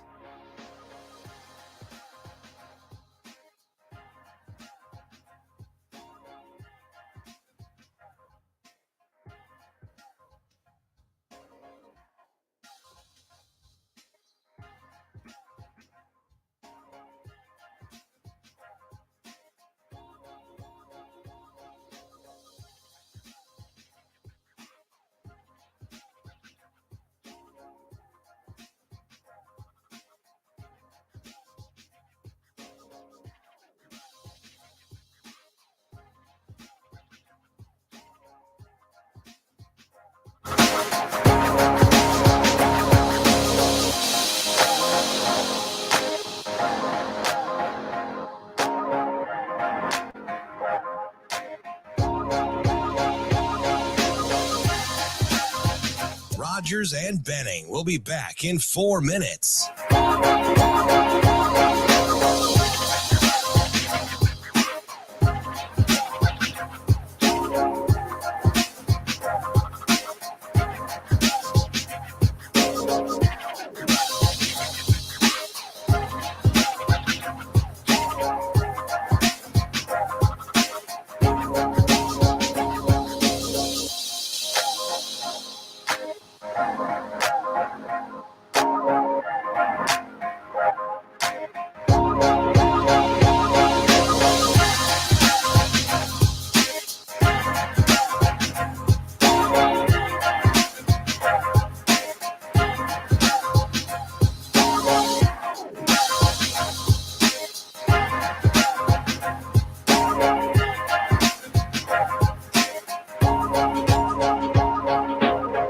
Rogers and Benning will be back in 3 minutes.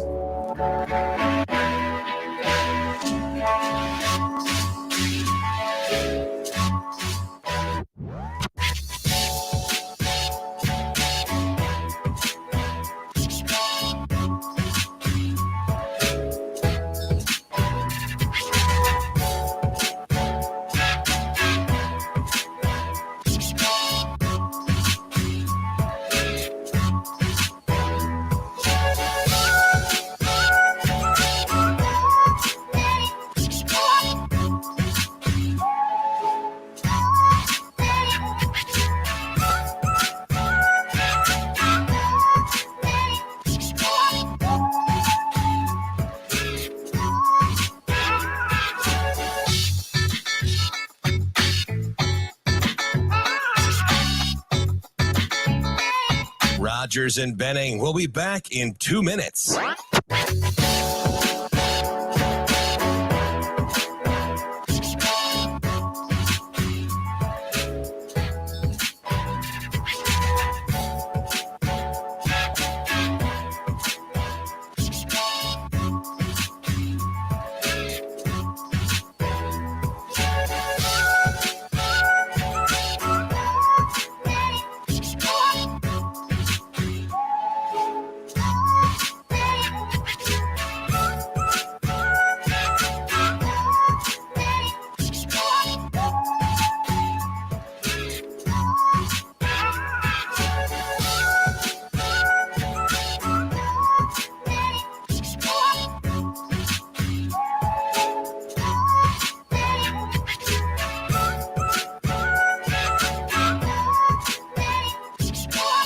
Rogers and Benning will be back in 1 minute.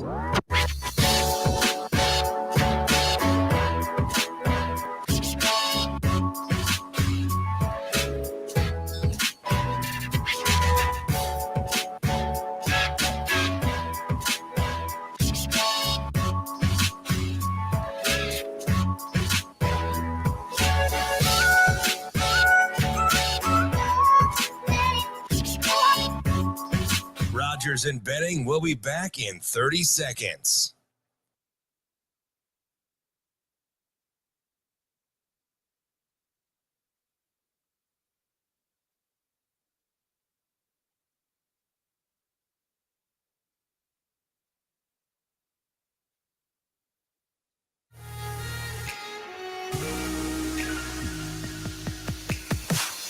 Coffee and Cream with Rogers and Benning on Hail Varsity Radio.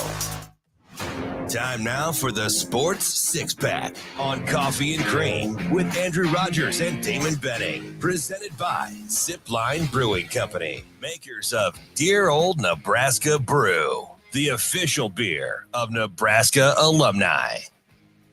And that beer is perfect for tailgating. It's Zipline's take on a classic American lager. It's clean, it's crisp, it's easy to drink, and you can try it on tap at the next Husker basketball game, which is when, DB? Saturday, February 19th. Saturday against Maryland. Is that February 19th? Is that Saturday? I don't know. You put me on this. You put me on the spot. I feel 18? Like Cam Newton. Shane. Hey, I'm just here so I don't get fined. Oh, different guy. Different guy. Yeah. Hey, it's Sports Six Pack he time. is a national treasure, though. He is. Are you watching his little outdoors with Marshawn Lynch? No, but I guess I should be. Go watch the last little snippet online. He's one of my favorite what's people. his Skittle intake like nowadays?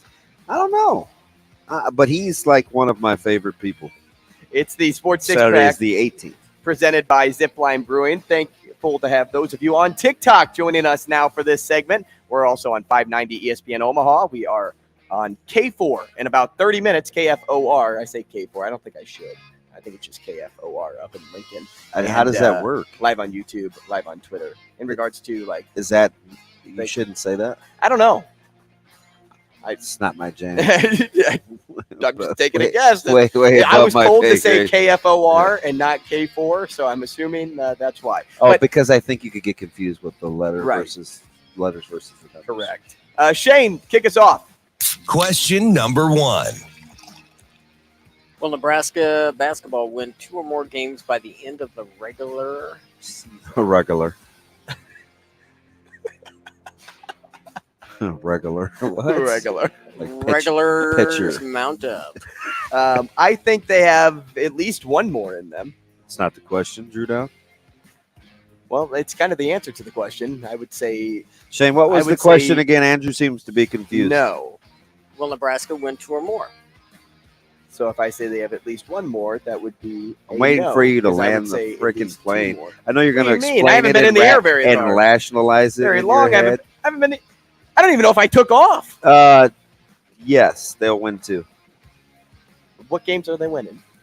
I don't know, 2 of the 3 at home. Fair enough. Won't be at Iowa. We're going to look up on March the 4th. Yeah.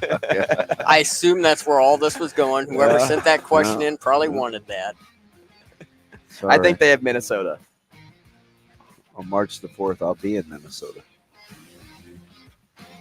Shane? You want a beer? Question number 2. How about a beer? Absolutely. What's the most ridiculous MLB rule change for 2020?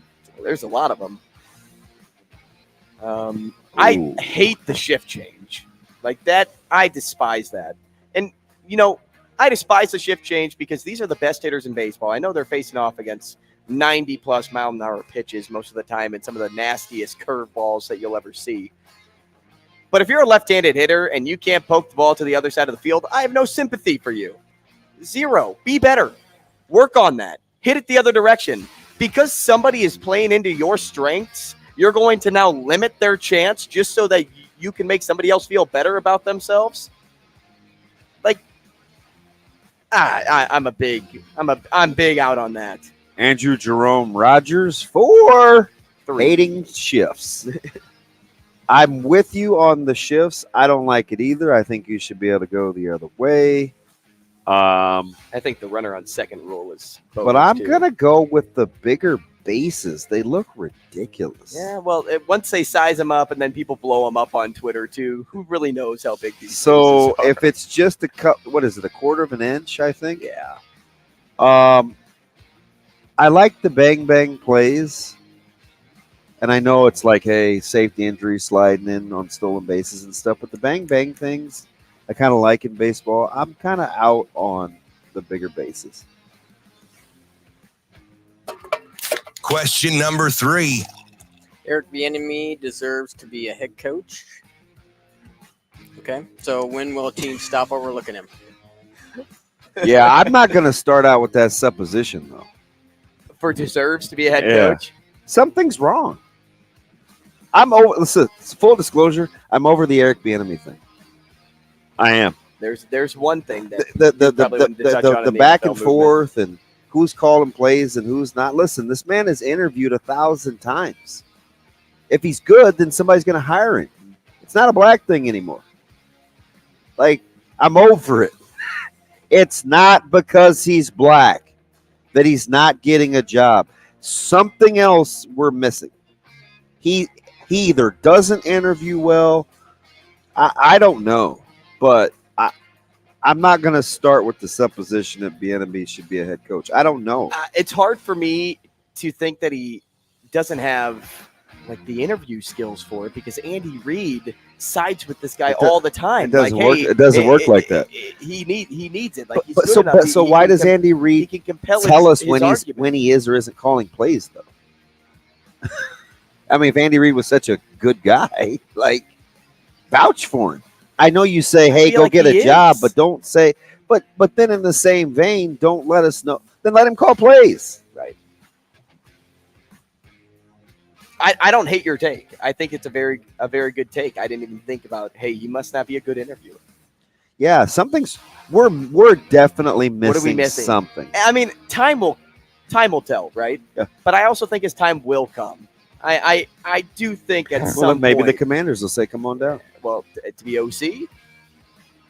Like, do you really want to move from the Chiefs OC to the Commanders? If you want to prove your worth, sometimes you got to do the darn thing. Maybe. If he continues to want to be comfortable, then that lets me know too. I mean, a lot of times, though, you think about what, like under Bill Belichick. You had a fantastic philosophy off air the other day about when to move, when not to move. When there was a potential to move to a general manager, right? And you said, "I'm a big believer in and making sure that if you're going to move, that the elevation has to be, juice has to be worth the squeeze." Right. I can't remember how you worded it, but I think it was something Barry taught you. Yeah, similar like that. Because I said, if you get too comfortable, get uncomfortable. But yeah, you have to be willing to. It's got to benefit you. That's the thing. So if it's going to benefit him and he wants a job, then move. Yeah. As my dad would say, the only thing that grows under still number feet is 4. dead grass. That's a great one too. Sorry, I was ready to have a beer there after all that. After all your snow blowing. After all the snow blowing, that's hard work. In the preseason SP Plus rankings, Nebraska was given a 0.02% chance of going 12. Yeah, they were next season. Hell yeah! All right, Travis Kelce. What would you project the actual ceiling to be next season? Their actual ceiling? Yeah, 8 wins. Ceiling? Yeah, right. I mean, after going 3-9 and 4-8, I think 8 wins is a pretty good ceiling. The ceiling for me would be 9. I think the ceiling is 9. That would be. You could convince me. I don't believe it, but you could. It wouldn't be. It's easy to be convinced in the state that we're in right now with Nebraska football. Because the ceiling is the absolute height, right? Yeah, give me 9 for the ceiling. Question number 5. Would you rather see your favorite goalie score a goal or see them win a goalie fight? Oh, goalie fight. Drop the gloves. Bennington against Igor Shesterkin. Bennington will win any fight. Shesterkin's a stud. He's a clown. Says the Blues fan. You make me laugh. Somebody asked yesterday, "Yeah, Andrew, why are you so sad?" "Oh, it's a Tarasenko thing." Knowing what you were talking to a non-hockey fan, but man, you're all in on the Blues. I'd like to see him stop the puck. Who, Bennington? Wow. Give me the first one, Shane. Question number 6. I'm going to say goalie score just because I haven't seen that before. I've seen the goalie fights, haven't seen the score. But number 6, what's the craziest and or favorite sports celebrity encounter story you have? Celebrity sport. Oh, for sure. Mine's easy. John Jones in Vegas. He called me little man. And he wasn't even fighting. He was fresh. He had just gotten suspended. I didn't even think he was going to want to take a picture. He said, "No problem, little man." I said, "Oh, gotcha." Considering I don't want a spinning fist or a kick, I'll eat that. For sure, John Jones in Vegas. Mine would be meeting David Eckstein. And it was actually, he was giving a speech on like how his faith helped him throughout his career. I was going to say it like an FCA conference. Maybe. No, walk on all the way up to World Series MVP. It was a great story. Coming up next, let's change gears. We're going to talk to Brian Edwards. Clear. Rogers and Benning will be back in 4 minutes.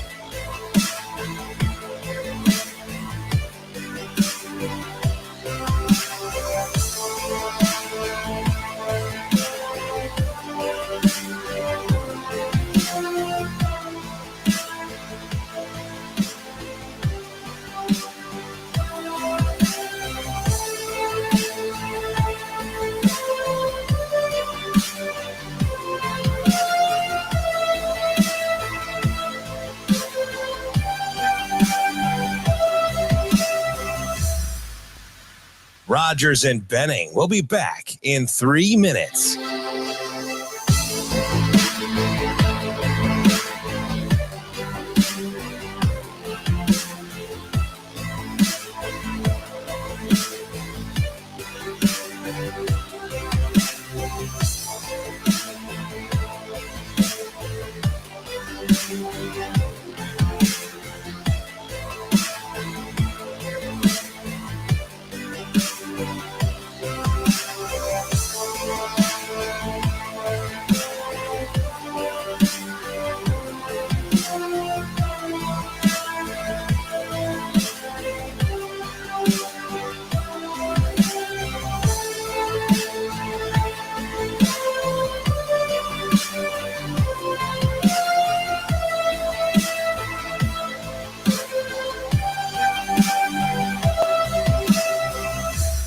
Rogers and Benning will be back in 2 minutes.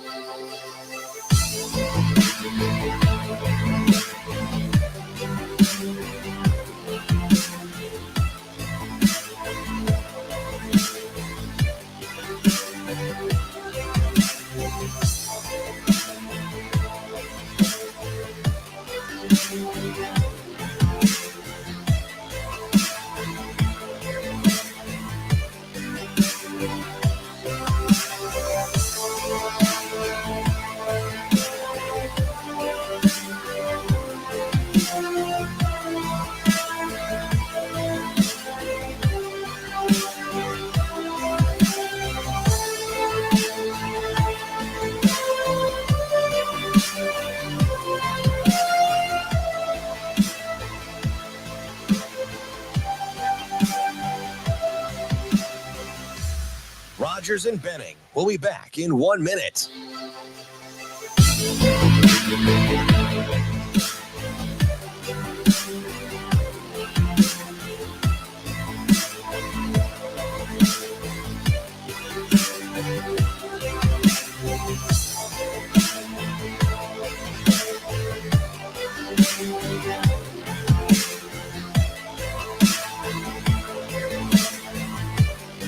Rogers and Benning will be back in 30 seconds.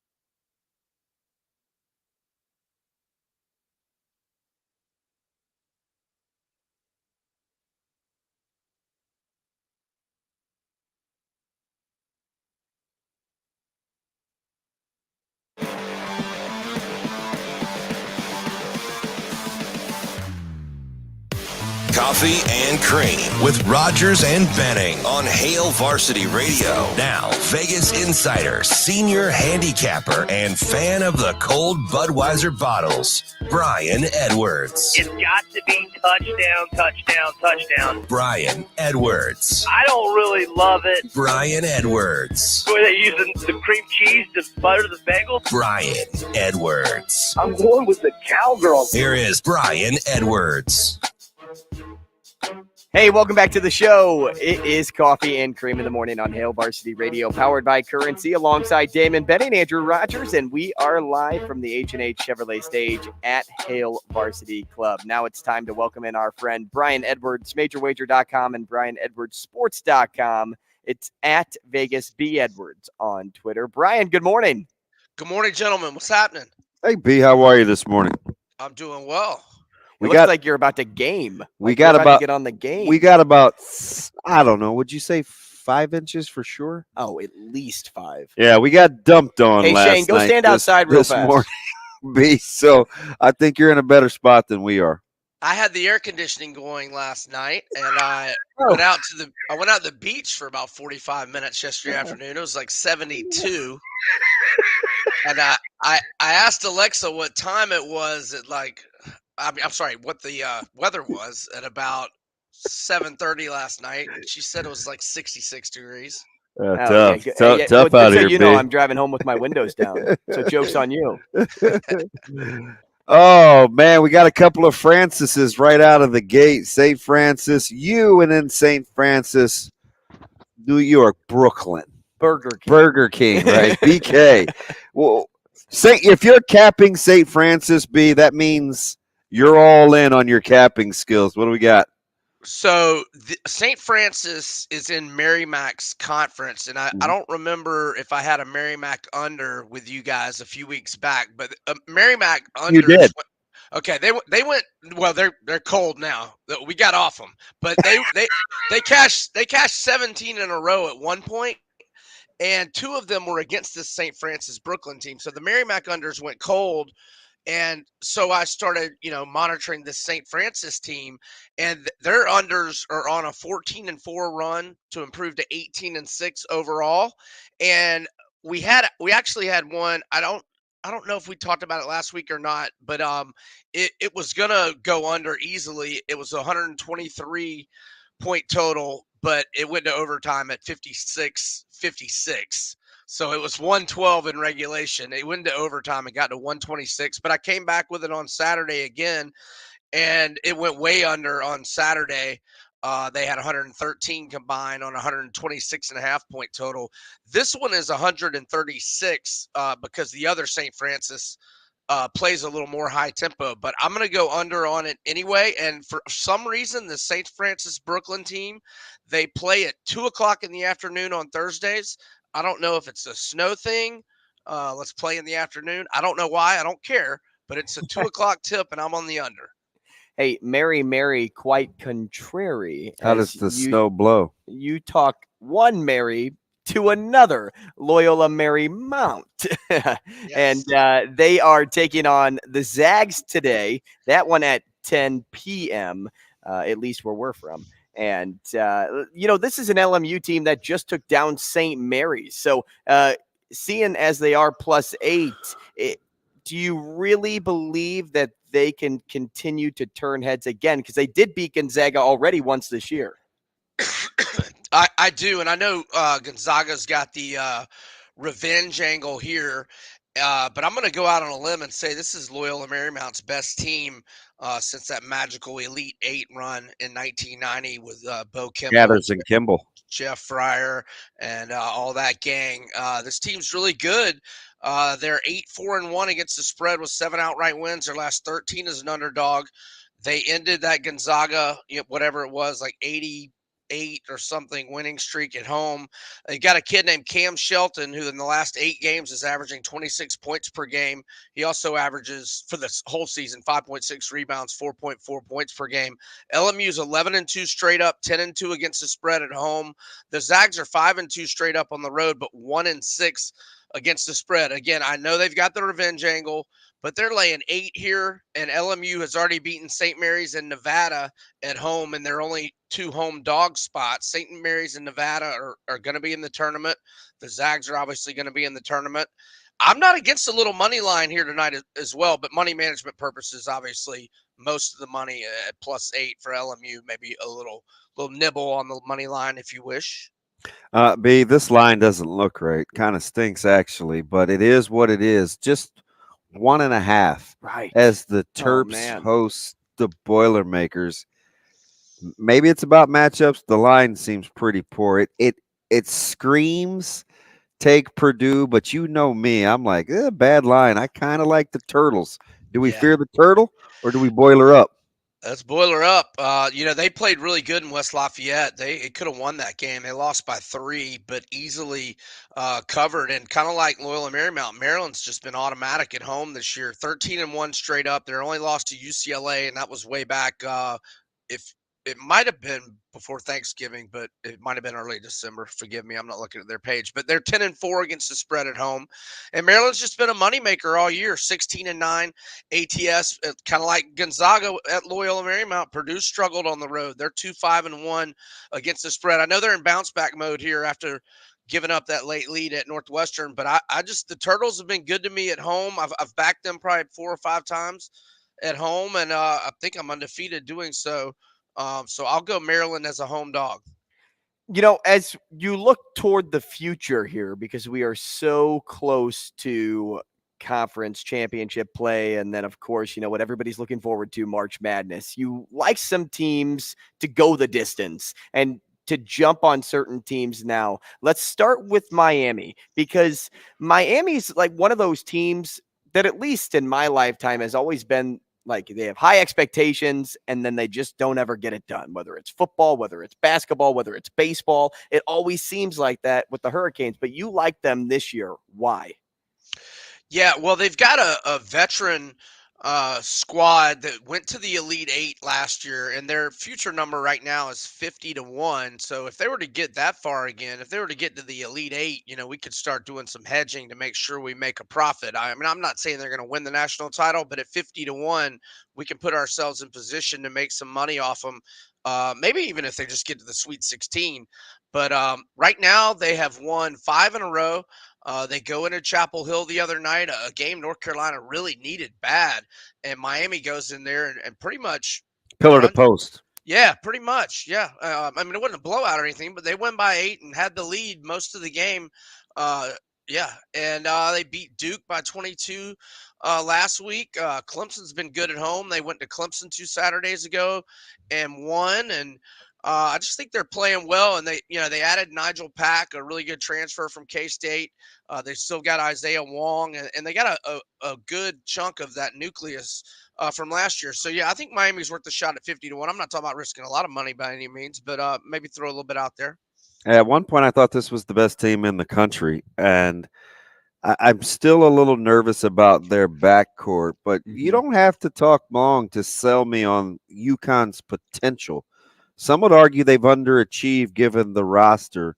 You like them as a nice little long shot on the against the odds.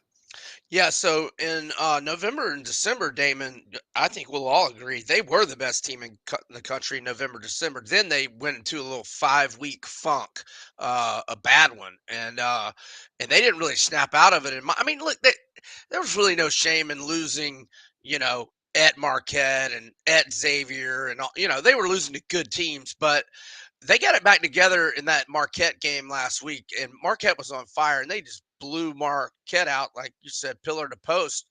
That was a blowout, unlike Miami, North Carolina. That was a blowout. And I thought they looked like they did in November, December last week against Marquette. Now, then they go out where you guys are to Omaha and lose by 3. But, I mean, that was Creighton's 8th straight win. No shame in that one. I mean, they couldn't get any buckets. I think it was a 56-53 final. But Yeah. What I saw November, December, and last week, and then I saw now they're 30-1. They were down to 10-1, in early January. I think there's a chance they get it back together. They've got potential. So, again, not talking about risking a lot of money, but I think UConn at 30-1. They were a Final Four looking team November, December, and last week against Marquette. So maybe they can make a run. We'll see. Talking about teams making a run is my last question before we let you go, Brian. Providence has kind of been turning some heads, and Hopkins has been one of the best players, not only just in the Big East, but all of college basketball. And then they do have a very nice backcourt as well. But at 100-1, those seem like some pretty juicy odds for that Friars team. Yeah, and look, I worry about them because they just play so well at home and aren't that great on the road. But they, everybody called them a fraud all last season, and they made it to the Sweet 16. They made it to the Sweet 16 this year. We're holding a 100-1 ticket. We're going to start hedging right there. We're going to take the team they're playing odds to win that region, maybe take that team's odds to win it all. And hopefully Providence will be favored. We'll take the other team in that game. And from 100-1, we can make some money if they make the Sweet 16. Always thinking. I like the hedge game. For me, I feel like I pride myself on knowing sports betting, but I always learn something when I talk to you, Brian. Thanks so much for joining the show, and we'll talk again next week. Stay warm, fellas. Thanks for having me. Thanks, B. Yeah, we need it. My man turned on the AC last night. We need the heat. I need some heat in the sports betting column, and I need some heat outside or maybe in my car. I don't know. My car is under snow right now. Yeah, still coming down. Is that an igloo out there, or is that my car? I can't tell. That's Brian Edwards, MajorWager.com and BrianEdwardsSports.com. We always appreciate having him. Coming up, we're going to talk to Michael Bruntz, senior writer for Husker 24/7, to open up the 9 o'clock hour. If you are tuning in Lincoln, hey, guess what? KFOR starts from 9 to 10. We'll be there. We'll be on 590 still, live on Twitter, live on YouTube. We always are happy to have you with us on the show. If you want to get involved, give us a call. More Coffee and Cream next. We'll be back in 4 minutes.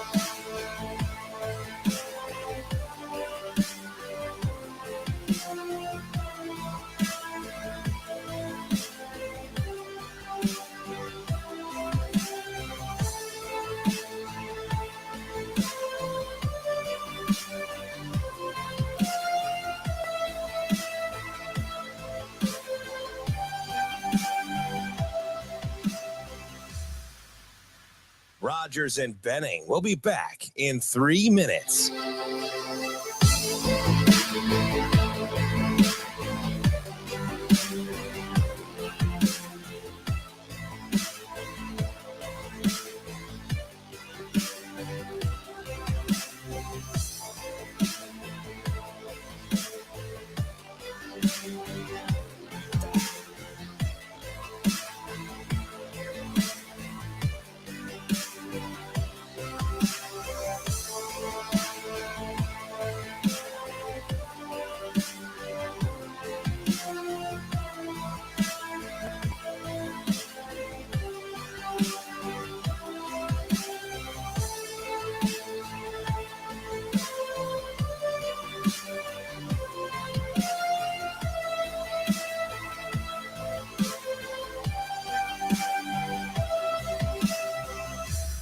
Rogers and Benning will be back in 2 minutes.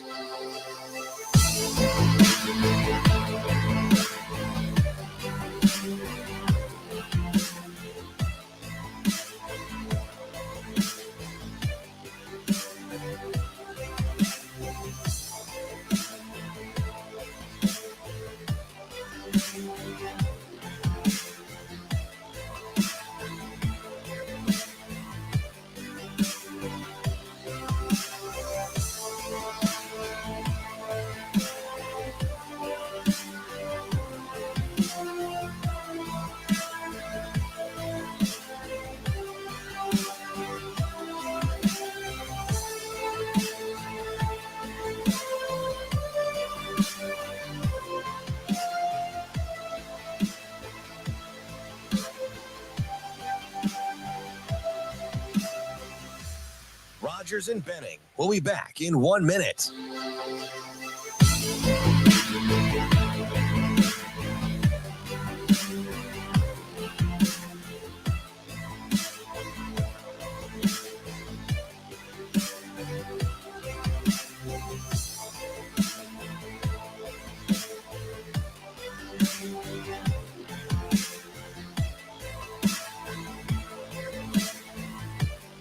Rogers and Benning will be back in 30 seconds.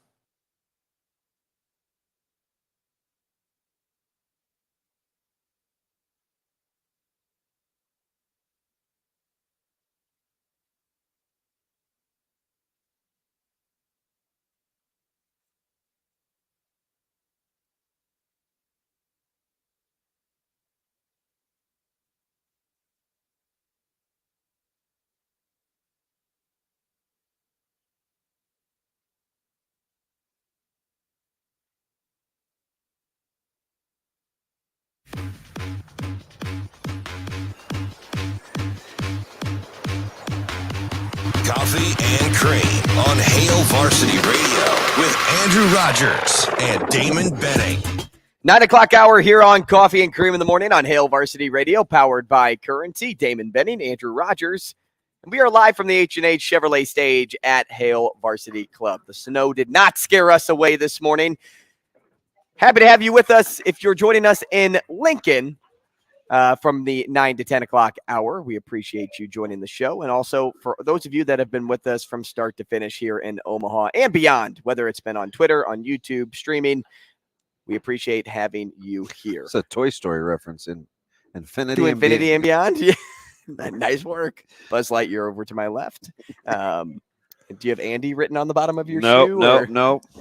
I'm over Andy. He cooked it out of there, but they are making a 5th one. Who knows that? I'm over Andy. Yeah, I'm over Andy. Let's ask Bruntz. He's a parent. He can do the Toy Story thing. Joining the show, Michael Bruntz, now senior writer for Husker 24/7. We love having Bruntz on with us because he's got such great versatility. He can talk football, basketball, baseball, recruiting, and apparently now he can talk Disney movies, according to DB, because he is a parent. Michael, good morning. How old is Andy now? He's got to be like 35. Yeah, well, you're right, because he went to college in Toy Story 4. And so if we're going to 5, and, let's just go off Andy's age, right? Because when he first started, how old was Andy? Like 8? 8? And then Andy was what in Toy Story 2? Does Toy Story need a 5, Bruntzy? I don't know. It's like Andy's going to be figuring out what Medicare plan he's at this point. That's how old he is. Andy, the grandparent, playing with passed on down toys. And plus, once they made the spinoff of Lightyear, they probably should have moved on, right? And why didn't he keep the toys? Because he could have made a lot of money at his age now. Andy's trying to really pump up his 401k to try to help to make up for that. Yeah. Well, speaking of pumping up the 401k, you know who doesn't have to worry about a buyout now? It's Coach Hoiberg. He's good. But let me ask you something, Bruntz, because we debated this last week and a little before that when they kind of started to turn the corner. How many times do you look at Coach Hoiberg resetting this roster since the end of last season? Well, this is probably we're like the third reset, I guess. Yep. Yeah, I mean, you kind of had the first wave of initially when you had everybody, and then you kind of started dealing with the injuries to Gary and Bandamel, and now you've got Wilcher back in the starting lineup a little bit, and Casey doing Casey things. I mean, this is probably the most fun of the 3 resets, I think. But I don't know. I mean, that game the other night, you just got to give him a ton of credit. I mean, that was a really well coached game, I thought. And I think what you're seeing over the last, I don't know, 3-4 games, kind of when they've been playing a little bit better, is you're really seeing the work that Fred can do with the roster. And I think what helps is when you have buy-in from everybody. I think personality-wise, this team would have handled this situation significantly better than any of his other groups. So they're really doing a good job as a coaching staff right now getting that team ready. Let me just use 3 of the examples. 2 you just gave. Wilcher back into the starting lineup, which you don't do if the buy-in and the culture isn't good. The evolution of Tominaga, you stayed with him when he was as polarizing a player as Nebraska had seen in a while. And maybe it's because you have a good relationship with him because he's your son, but the yo-yo up and downness of how to utilize Sam, you don't do that without having the culture be pretty healthy, do you? No, I don't think so. I mean, I think, it's a team that likes playing with each other. And I think that's obvious in the way that they play. I mean, with the way that they share the ball, the way that you have a team playing team defense pretty much all year. I mean, I think that's been there. And you don't do that if you don't have a roster that's in a good place mentally. I mean, we've seen what happens when you get a roster that's kind of playing for me. You give up a 10-0 run, and then all of a sudden everybody's the game plan's out the window. Guys are kind of doing whatever they're going to do on offense. But no, I mean, I think it's been impressive the way that they've kind of made things work. Some of the lineups that they've used. I mean, they've even just the way that they've kind of weathered any kind of foul trouble that Derek Walker's had, because that's a significant loss anytime he's not on the floor. I think they've done a pretty good job of handling everything. And it helps too, I think that, this is still a relatively, veteran roster. I know you've got the the young guys at Lawrence and Dawson that are contributing. But I think these are, some older guys that have been through it and kind of understand how you have to kind of get the car over the finish line at the end of the game. And that's what you saw against Rutgers. They were just really unflappable in that game. I'm happy you kind of made sense of what Nebraska basketball has been over the last 4 games, because for me, it was like, I can't figure it out. I can't figure out how the fight down 2 starters, the confidence that is beaming off this group, the positive mantra of the fans. It's just a good time to be a member of Nebraska basketball. But to maybe further that point of where you were going there with culture and buy-in, earlier this week, we talked to Will Bolt, and we talked a little bit about sweat equity and having some of that, at least at the start of the season. But DB kind of put it perfectly. They've been kind of resetting throughout the season. How important has sweat equity been to this group up until this point with all they've had to overcome? Yeah, I think, it's probably a little bit of a confidence builder too, right? When you've been through it and, you win some of those games that, you're not expected to, I think that kind of builds on itself a little bit. And, I just think, having the veterans at certain spots, it really helps you. I think that's the thing about Walker with Grizel. Those guys are just, they're steady players. And, the Big Ten is a league, and especially this year, it feels like, where if you can kind of take care of the ball, you can, not get sped up, and neither of those guys do. I think that gives you a chance at the end of games if you're close. And to kind of your point earlier, you're kind of getting the perfect storm now where Nebraska's winning a few games. People that are kind of casual fans are starting to buy tickets for these last few games. That's something that you can kind of build on here. And you can definitely, the momentum there is definitely palpable right now. How cool is it to kind of watch this unfold with Tominaga, where, he used to drive me up the wall, right? But you got to give him the evolution in him understanding the offense and where to be in his basketball IQ. Testament to the staff, right? For drawing up plays, but now you see him not as reluctant. He back cut, he moves, he can get to open spots, he'll shoot 2s. Like, a lot of that is on Casey too. It's not just simply here you have the reins. His IQ has increased dramatically. Yeah, no, I think he's kind of figured out the Big Ten, and I think it's almost too bad for if you really appreciate basketball, that if you're watching on TV, you can't always really see what he's doing away from the ball, because that's where he's really elite, is setting up cuts like you said. And now you're starting to see him getting into the lane, and he's finishing at the rim, and you're seeing more of a complete, well-rounded game that I think he always had. Just kind of based on what he had done internationally, that was there. But I think Nebraska's trusting him too.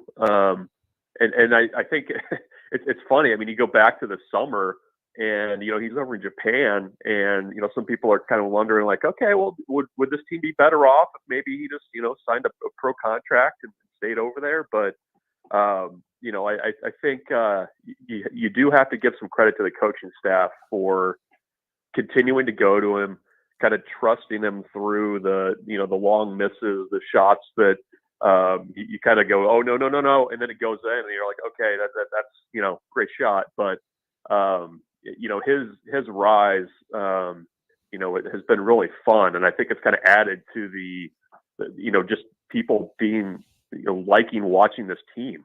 That's part of it. Is I think it's a really easy team to root for, in spite of kind of what they've done to this point in the season.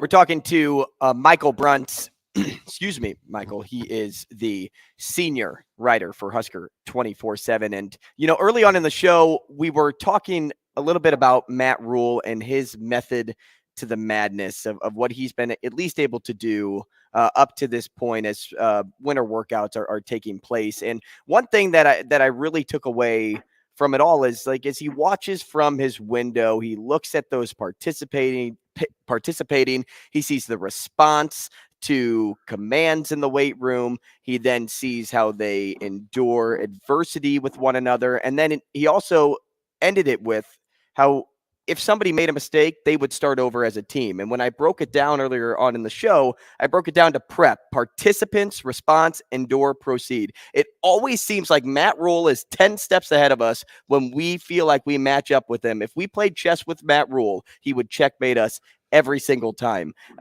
What does that say just about him as a coach and what he's giving off to the rest of the fan base and the rest of the people here in the state? Yeah, I mean, I think the thing that stood out to me most, and I think it's kind of along the lines of what you're saying, everything that Matt Rhule has kind of talked about and the plan and how he's going to do things from, the coaches that he hired, the way that he approached those hires, the way that, they're going to recruit, to the way that, they've started doing winter conditioning and kind of how they're going to approach things and roster management and all that other stuff. I mean, he's followed through on what he said he was going to do. I mean, there's not a lot of things left to happenstance. And I think there's a plan there. It's worked at other stops. They're not guessing at this thing. They know what it takes. And, that they're kind of into that next kind of stretch of the calendar where, guys that are on the roster now are going to need to kind of show what they can do and show some toughness and kind of they're at that point now where you're trying to figure out who's in, who's out, and who can you win with in September and October. And, I think that's been the thing with the staff that I've been impressed by is, that there's not a lot of smoke and mirrors. And they're pretty straightforward about the way they do things. They're honest about it. And I think I would hope, I guess, as a player that you would appreciate that as you kind of get into, what's probably the toughest stretch of the calendar is when you're so far away from football and you're having to really be focused and dialed in every morning in those workouts. So we'll see how it goes. But, I think they're getting a pretty good sense right now of where this roster's at and who's going to be able to help them when it actually matters in the fall. Bruntz, why do you think we're okay? We at least appear to be okay, whether it's media, the fan base, with all the sports right now, between football, the culture talk is okay. The balance in the roster is okay.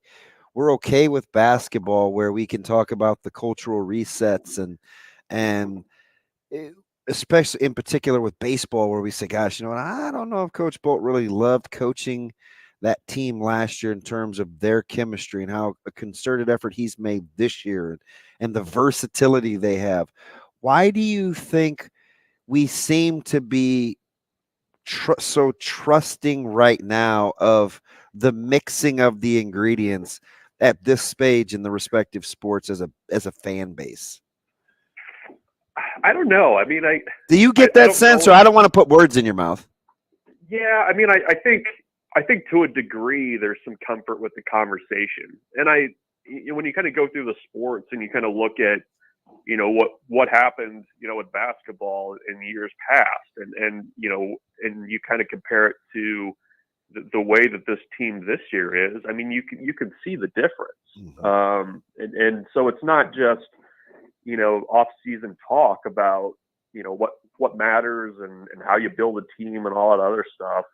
That there's some pretty obvious results and impact of those conversations that are playing out on the court. I mean, the baseball's kind of the same way. We haven't really seen it with this year's group, if it'll matter much, but the difference from the previous year's team that won the Big Ten championship to last year's team, I mean, if you were around them at all, you could feel it. I mean, it was just different. And, I think with football, you kind of have that conversation every time there's a new coach, right? I mean, they're coming in, they're doing their thing. I mean, to go off of your metaphor, I mean, you're kind of in the cooking stage now. You haven't seen what the final product is. So yeah, we can talk about some ingredients and, how long you got to put things in the oven and that kind of thing. I mean, it's a little less of a conversation, I think, until, you're towards the end and things are going bad. But, right now I think it's, you're building a program, and especially with football, I mean, you're doing it in a much different way than maybe what's been done the last few coaching staffs. So I think that's maybe why, people are willing to talk about it so much. And I think, the thing about Matt Rhule is he's not talking about those kinds of things and just buzzwords either. I mean, he's actually, when he talks about it, he gets into it a little bit and kind of gives the why behind the reason that they do some of the things that they do. So I think that's why you're willing to have that conversation a little bit more now. As we look into Nebraska baseball this weekend, Coach Bolt letting us know who is going to be in that rotation, at least right away. You have Emmett, then you have Jason, you have Caleb, and it kind of goes in that order. A couple of questions here wrapped into one. Do you predict that will be the everyday, I guess the usual Friday to Sunday, at least for the time being, with those three guys? And then just speaking to Friday, do you think it's always going to be Olsen, or do you believe it could be interchangeable early on?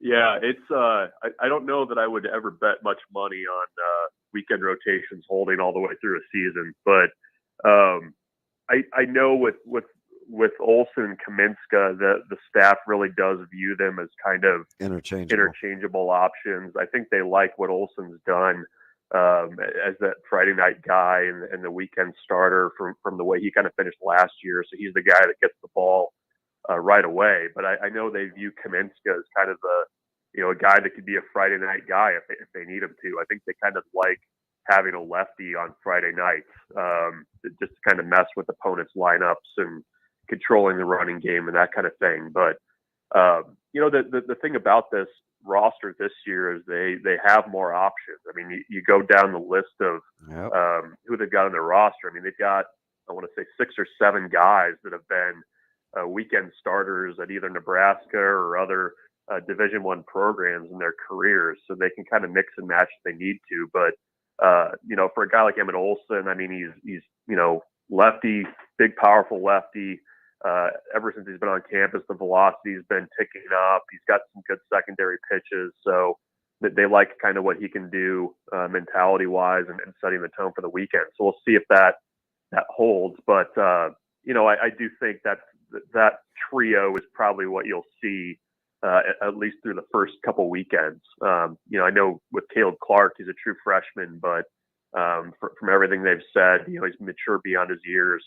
He's played some international baseball too, being from Canada and some international competition. So he's pretty dialed in. But I think that's their three for now, and we'll see how that group kind of holds up. But I mean, Will even said yesterday that in his mind, Olsen and Kaminska could flip flop just based on how they've been so far this spring. It's interesting you say that, because then I go to the three on the back end with Buns, and he's healthy. Perry's healthy. We know about Shanneman coming back. He's got an older group. How important do you think this offseason was, and kind of all their bonding and getting to know yous, knowing that they could be flexible on any given night? They could play a couple of different ways on offense, as you know, certainly have flexibility on the bump. Some nights it just may not be your night, man. The offseason in terms of playing for one another could be critical, you think? Yeah, I think so. I mean, they've got what I think Will said, 12 or 13 guys that's in the lineup that they feel like could start. I mean, they didn't have that at all last year or even the year before that. They can get on the mound, they can get lefty out of the bullpen, which they couldn't as much last year, especially after Buns and Perry got hurt. So, this is a group where they're going to mix and match. And I also think, they're also not going to wait for guys to kind of find their footing. I mean, that's not the way that this coaching staff operates by any means. They're not doing the tryout thing the first couple weekends. They need guys that can step in right away and play and deliver. And, I think that they've got enough options now where if a guy's just not seeing it, they're not going to, leave him in there for a few at bats to see if he can find it. I mean, they're going to go to the bench. They're going to go to the bullpen, and they have that mix, I think, of veteran guys where the guy that you're going to have coming in as a pinch hitter is not going to be a freshman who's up there, with his knees knocking, trying to figure out college pitching. I mean, it's going to be a guy that's been through it a little bit. And that's, that was the point this offseason was the culture thing, but they also wanted to get older and experience, and that's what they've done. You talked about them not having to be patient. What do you envision happening with Drew Christo? Well, I mean, he had a rough freshman year. Yep. There's no sugarcoating that. And, the thing with him was you needed to have a secondary pitch that played up in college. And I know that's been something that he's been working on a lot. They liked what he did at the end of the fall. From what I've heard, he's been pretty good this spring as well. They've really liked what he's done. I think for him too, and this isn't just Drew Christo. I think it's a lot of college pitchers. I think there's kind of a mentality that you kind of have to flip that switch a little bit. And I think he's a little bit more comfortable on the mound this spring. They're going to go to him as a bullpen option. Yeah. And he throws a heavy fastball. He always has. And he's another big arm that they've got that they can bring out of the bullpen. I think there's a little bit more confidence from the coaching staff's point of view that he's going to go in there and get outs now that maybe wasn't there last year. Bruntz, what would a successful opening weekend look like to you? Well, I mean, aside from the win-loss thing, I think you do need to kind of figure out what your roles in that pitching staff look like. I mean, you've got your 3 starters, and they're going to have to figure out somebody for Monday. But how do you get that ball from your starters to Shanneman at the back of the bullpen? I think that's if you can get that figured out a little bit, I think that's a good sign. You just look at what this team did at the plate last year. I mean, you need to have a little bit more competitive at bats 1 through 9. If you get that, I think that's a positive sign for this team. I think they feel like they're, a little bit more dangerous up and down the lineup this year. We'll see if that holds. And then, just kind of playing good baseball. I mean, it's always tough when you're, going to a warm climate to, kind of hit the ground running. But, this staff schedules in a way that if you win the opening, 2 or 3 series, to start the season, it's going to set you up well for the end of the year. So just a fast start, I think, would be the best you could probably hope for from this weekend, and to kind of build into what are going to be 2 tough series the following 2 weekends, going to South Alabama, and then that's the tournament up in Minnesota where you've got 2 SEC clubs and Hawaii in the Dome. Yeah, you talking about that Monday. I'm curious. Let's keep an eye on Rizzo together because I keep hearing good things about him. They got a ton of versatility for a 4th and a 5th guy, man. It's going to be fun to sort out. Yeah, they definitely got options, and they're gonna play to win on in those first 3 days. So we'll see who's left on Monday. Michael, we appreciate your time, man. Thanks so much, and we'll talk again soon. Thanks, guys. Take care. Thanks, Bruntz. Michael Bruntz, senior writer for Husker 24/7. When we come back, we'll transition to the NFL next. Rogers and Benning will be back in 5 minutes.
Rogers and Benning will be back in 3 minutes.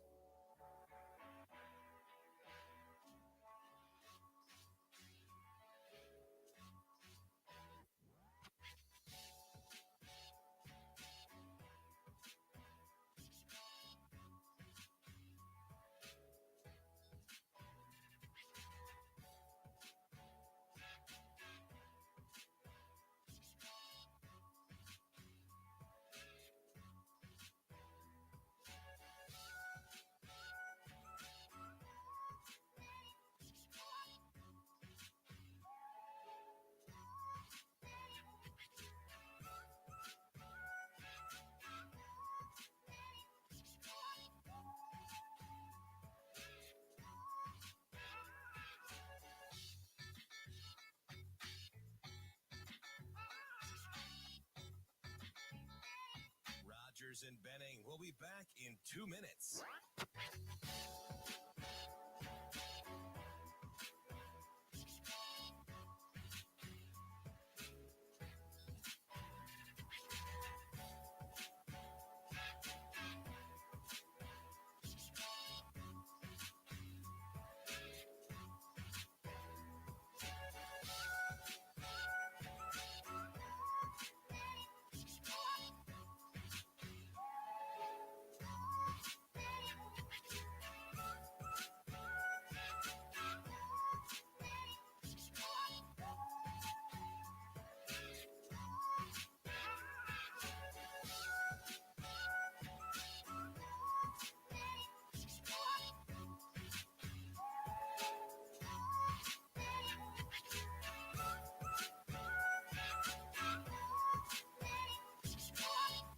Rogers and Benning will be back in 1 minute.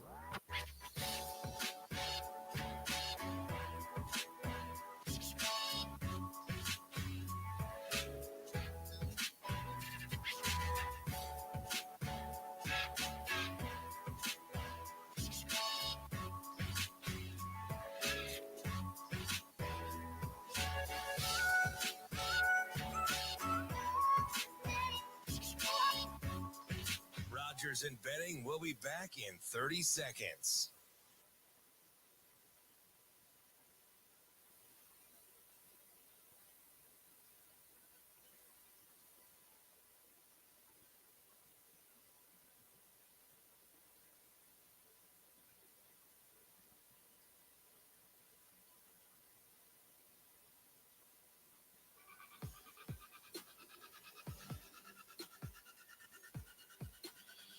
Coffee and Cream with Rogers and Benning on Hail Varsity Radio. Hey, before we go any further, I want to make a quick note about something that just came across my timeline on social media. I want to talk about how our hearts go out to the Omaha hockey community as they mourn the passing of assistant coach Paul Gerard. My interactions with Coach were always incredible. I mean, he was very soft-spoken, kind person, very kind, and we are just. I wanted to say that I'll be praying for his family, the team, and the Omaha hockey community because that's a good one. That's a good one that left too early. Good man. Gosh, it's so tough. Like, man. I get it. Life comes and goes, and it can happen in a hurry, unexpectedly. And when you're doing live radio, I mean, it's just those things can be tough. Well, it hits you like a curve. Yeah, taking a curveball. So outside of that, again, just want to say that we're praying for his family. We're thinking of everybody in the Omaha hockey community, and Coach was sick, so just tough news to see on a Thursday morning. But collecting myself, switching gears, we were talking a little bit about the NFL DB in the Sports Six Pack, and we had mentioned Coach Bieniemy, And you brought up some good points about why he hasn't become a head coach. And this is maybe right. It was all speculation, right?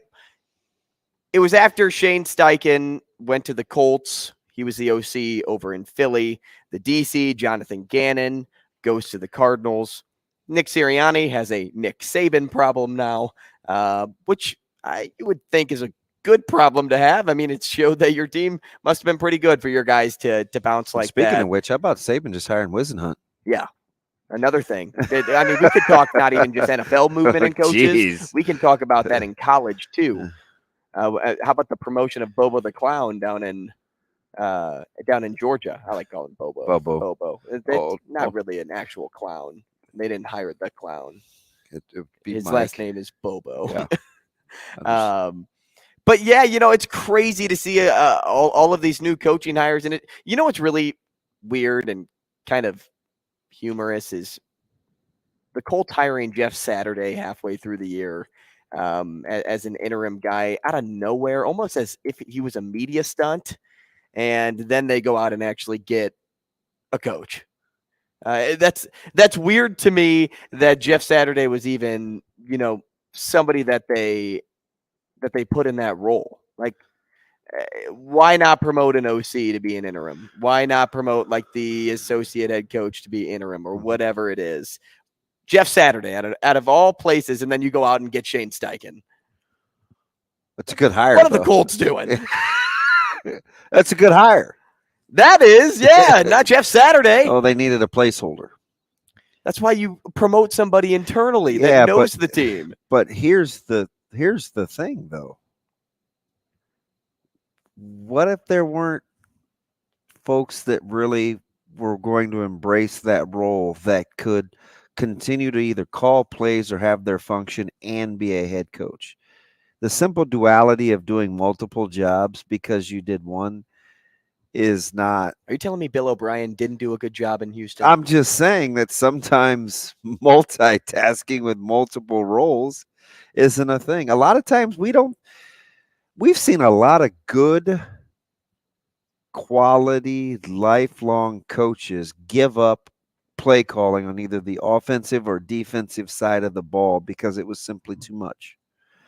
Now, I feel like we've come complete circle with what's bugging me about the whole Andy Reid, Eric Bieniemy thing, but it does bug me because I feel like, number one, full disclosure, I don't know enough about the conversations that they've had to know who's being disingenuous or who's being a straight shooter or what the relationship is.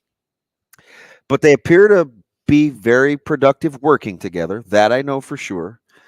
Who calls plays when and who doesn't, I'm not sure. I feel like Andy Reid gets all the credit no matter what. Well, and he's not afraid to let you know when he is the one calling plays versus when he's not. But I also know that there are some players that have come out of that organization that that have heard directly. Some say good things about Eric Bieniemy, some don't. So I think it adds to the complication of what's really his role with the Kansas City Chiefs. So since I don't know any of that without knowing Eric Bieniemy's coaching style, I can simply say that after 19 attempts at something, or however many he's had, it has to be something more than we just don't like Eric Bieniemy. I mean, is that a safe assumption? I think I'm just using context clues. Yeah, take how he looks out of the picture. It's not. It's there are other people that look like him in roles.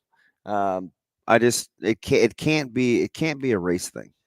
But what I will say is it is still bizarre to me that nobody takes a chance on him regardless, just based off of success. I know you're talking about a lot of like relationships, right? Like they may be hearing some things like, hey, I don't really know if that's going to work out there. And, that's why Bieniemy really hasn't had the opportunity yet. But I look back and think about, when Josh McDaniel went from the Patriots to Vegas, right? And it was like, why didn't McDaniels go somewhere else. Like, wasn't he was in line for some job? It was like Cleveland, or what job was he in line for prior to going back to the Patriots? You know what you remember what I'm talking about? I can't remember. Was it the Colts? Was it the Colts? It could have been the Colts. Regardless, I feel like that's kind of a little bit of like situationally similar to Eric Bieniemy. Like you're with one of the best quarterbacks, you're running some of the best offense.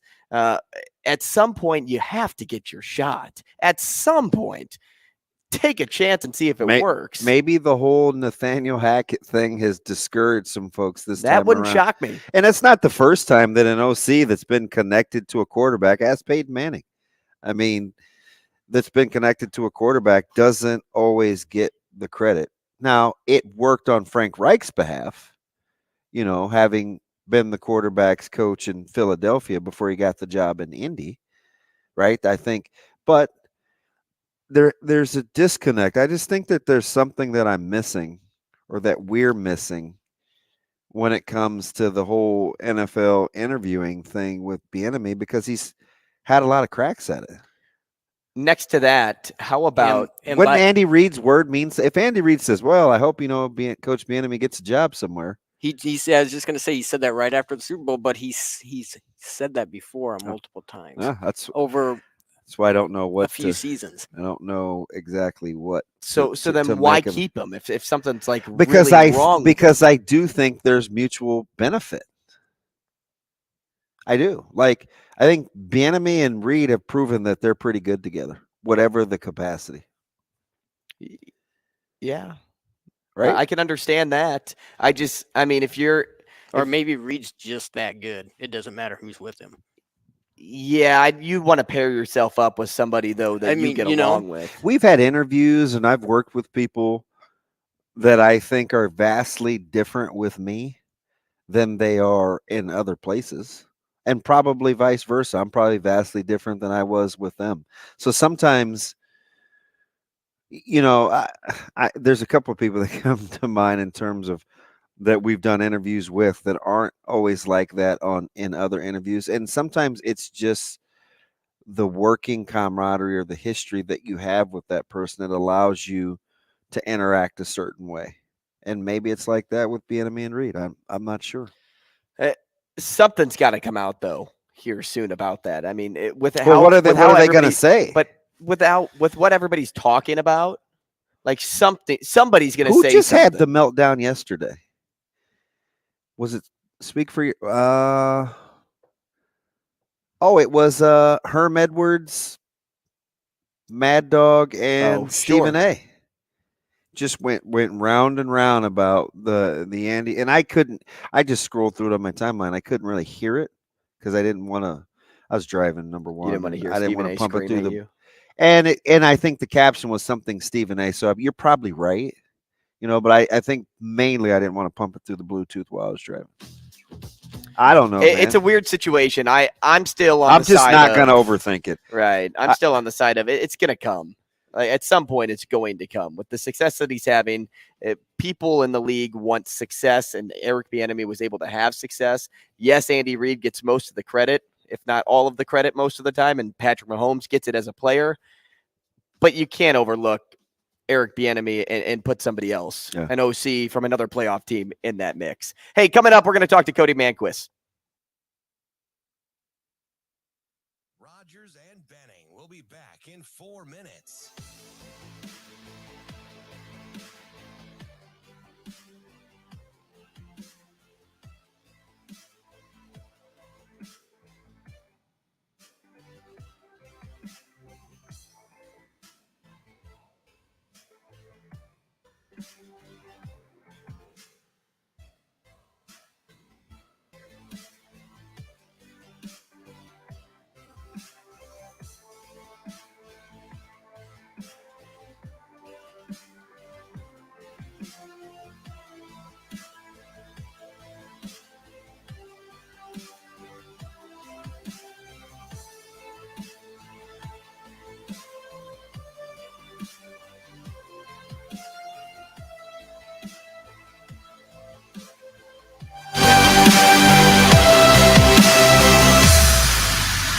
Rogers and Benning will be back in 3 minutes.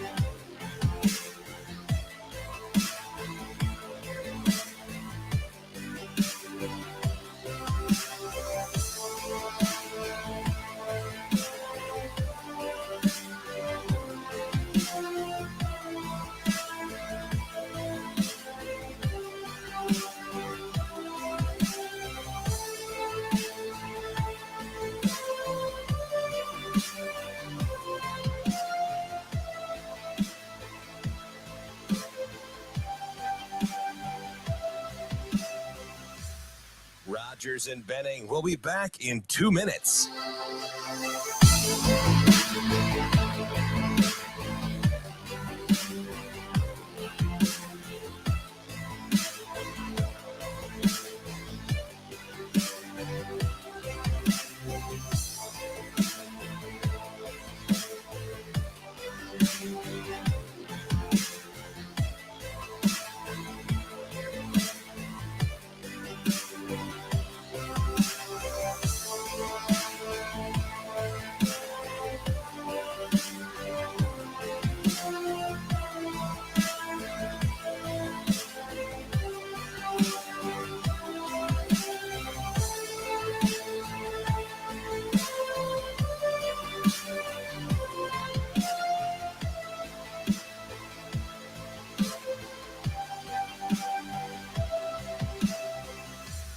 Rogers and Benning will be back in 1 minute.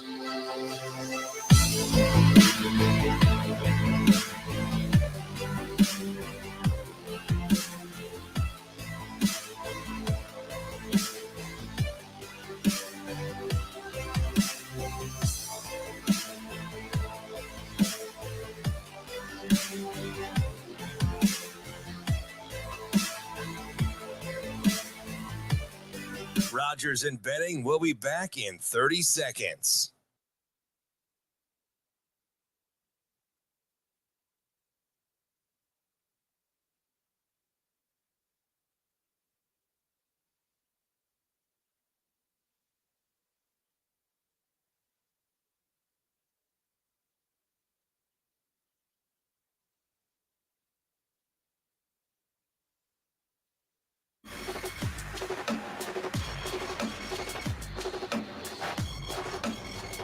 Coffee and Cream with Rogers and Benning on Hail Varsity Radio.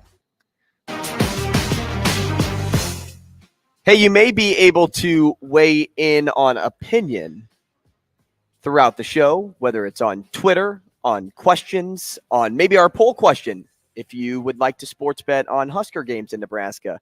But the only place that you can really physically weigh in today is over at CHI, because we had weigh-ins this morning for state championship wrestling, and A&D started at 8. The girls are going at 1. B and C will be at 1:30.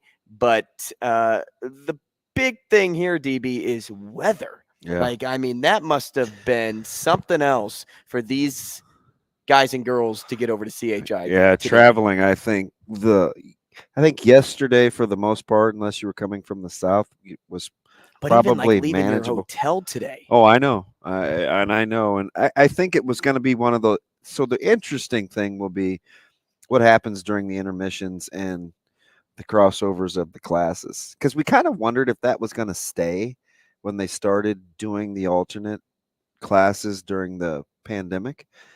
And so will folks stick around? Will businesses right around the area be like swamped as like safe havens? I got a buddy, Tyson, Terry's dad, Ryan. He just gets a hotel across the street. He does it every year.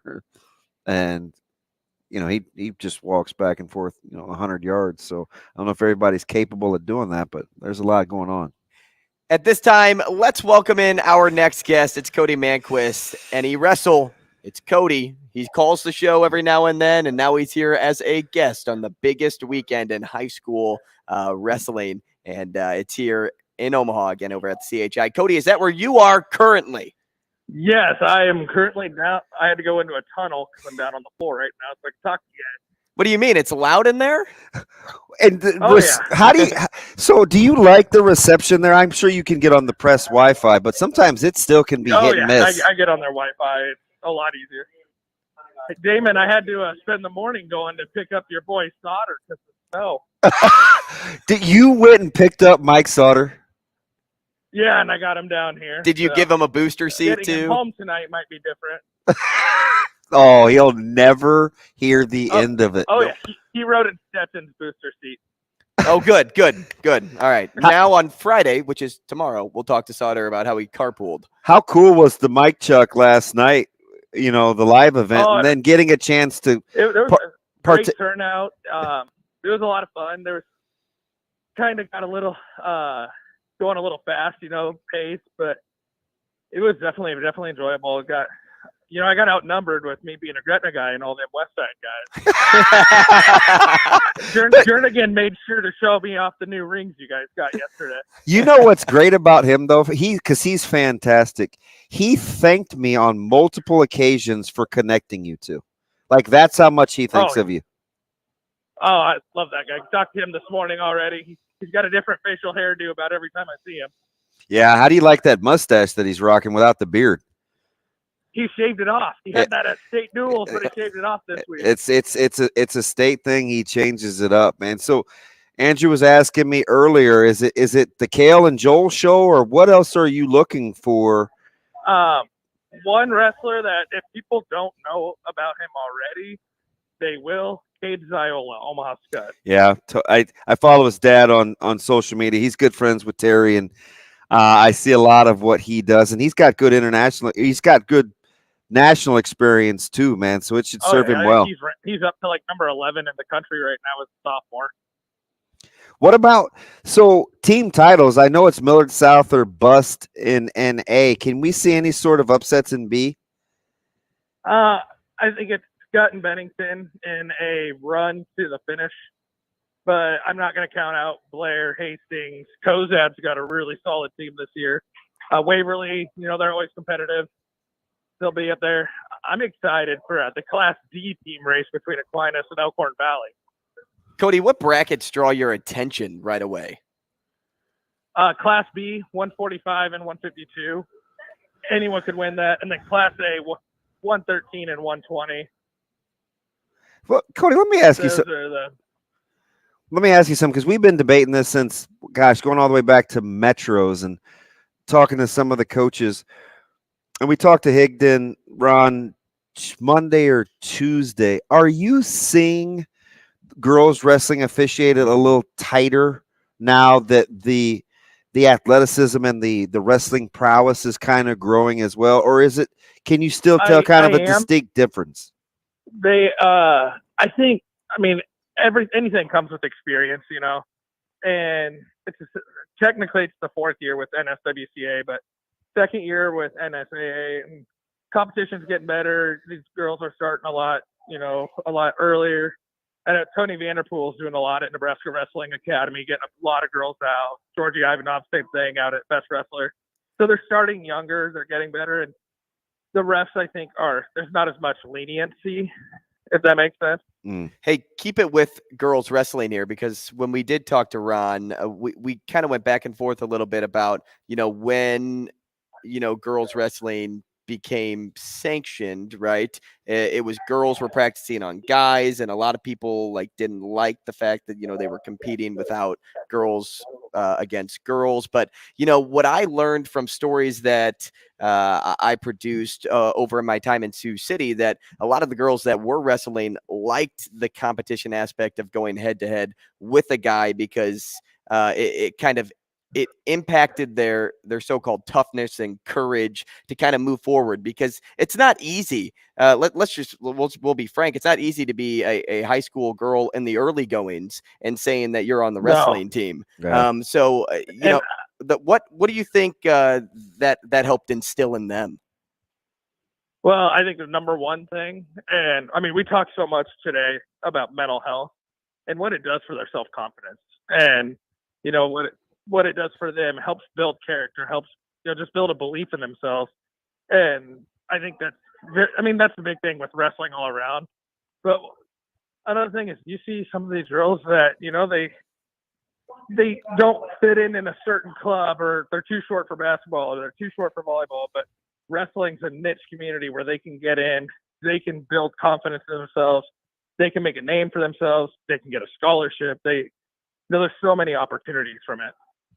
Let me ask you something here, Cody. When you're looking at kind of the growth of the sport locally, it's you follow it nationally. You know, we've gone back and forth over who covers it well, Flow Wrestling, and are they still good, and this, that, and guys coming up, we talk history. Are you continuing to be surprised at the numbers and the growth of the sport? Yes and no. This year, I think the freshman class this year is loaded. There is a lot of talent.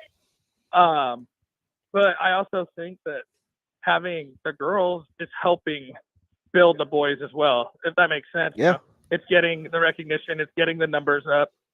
The only issue we have right now is just finding referees. Oh, that's a big one. Yeah, that's something that we talk about all the time, and it's not just in wrestling; it's all over the place where there's a referee shortage.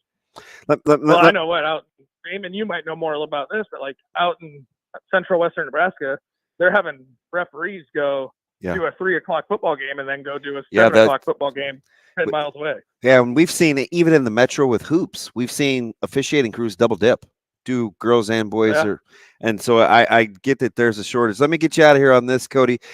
How do we keep, or is there such a way to keep high school wrestling from growing the way of college now, where we just see such a few number of dominant teams?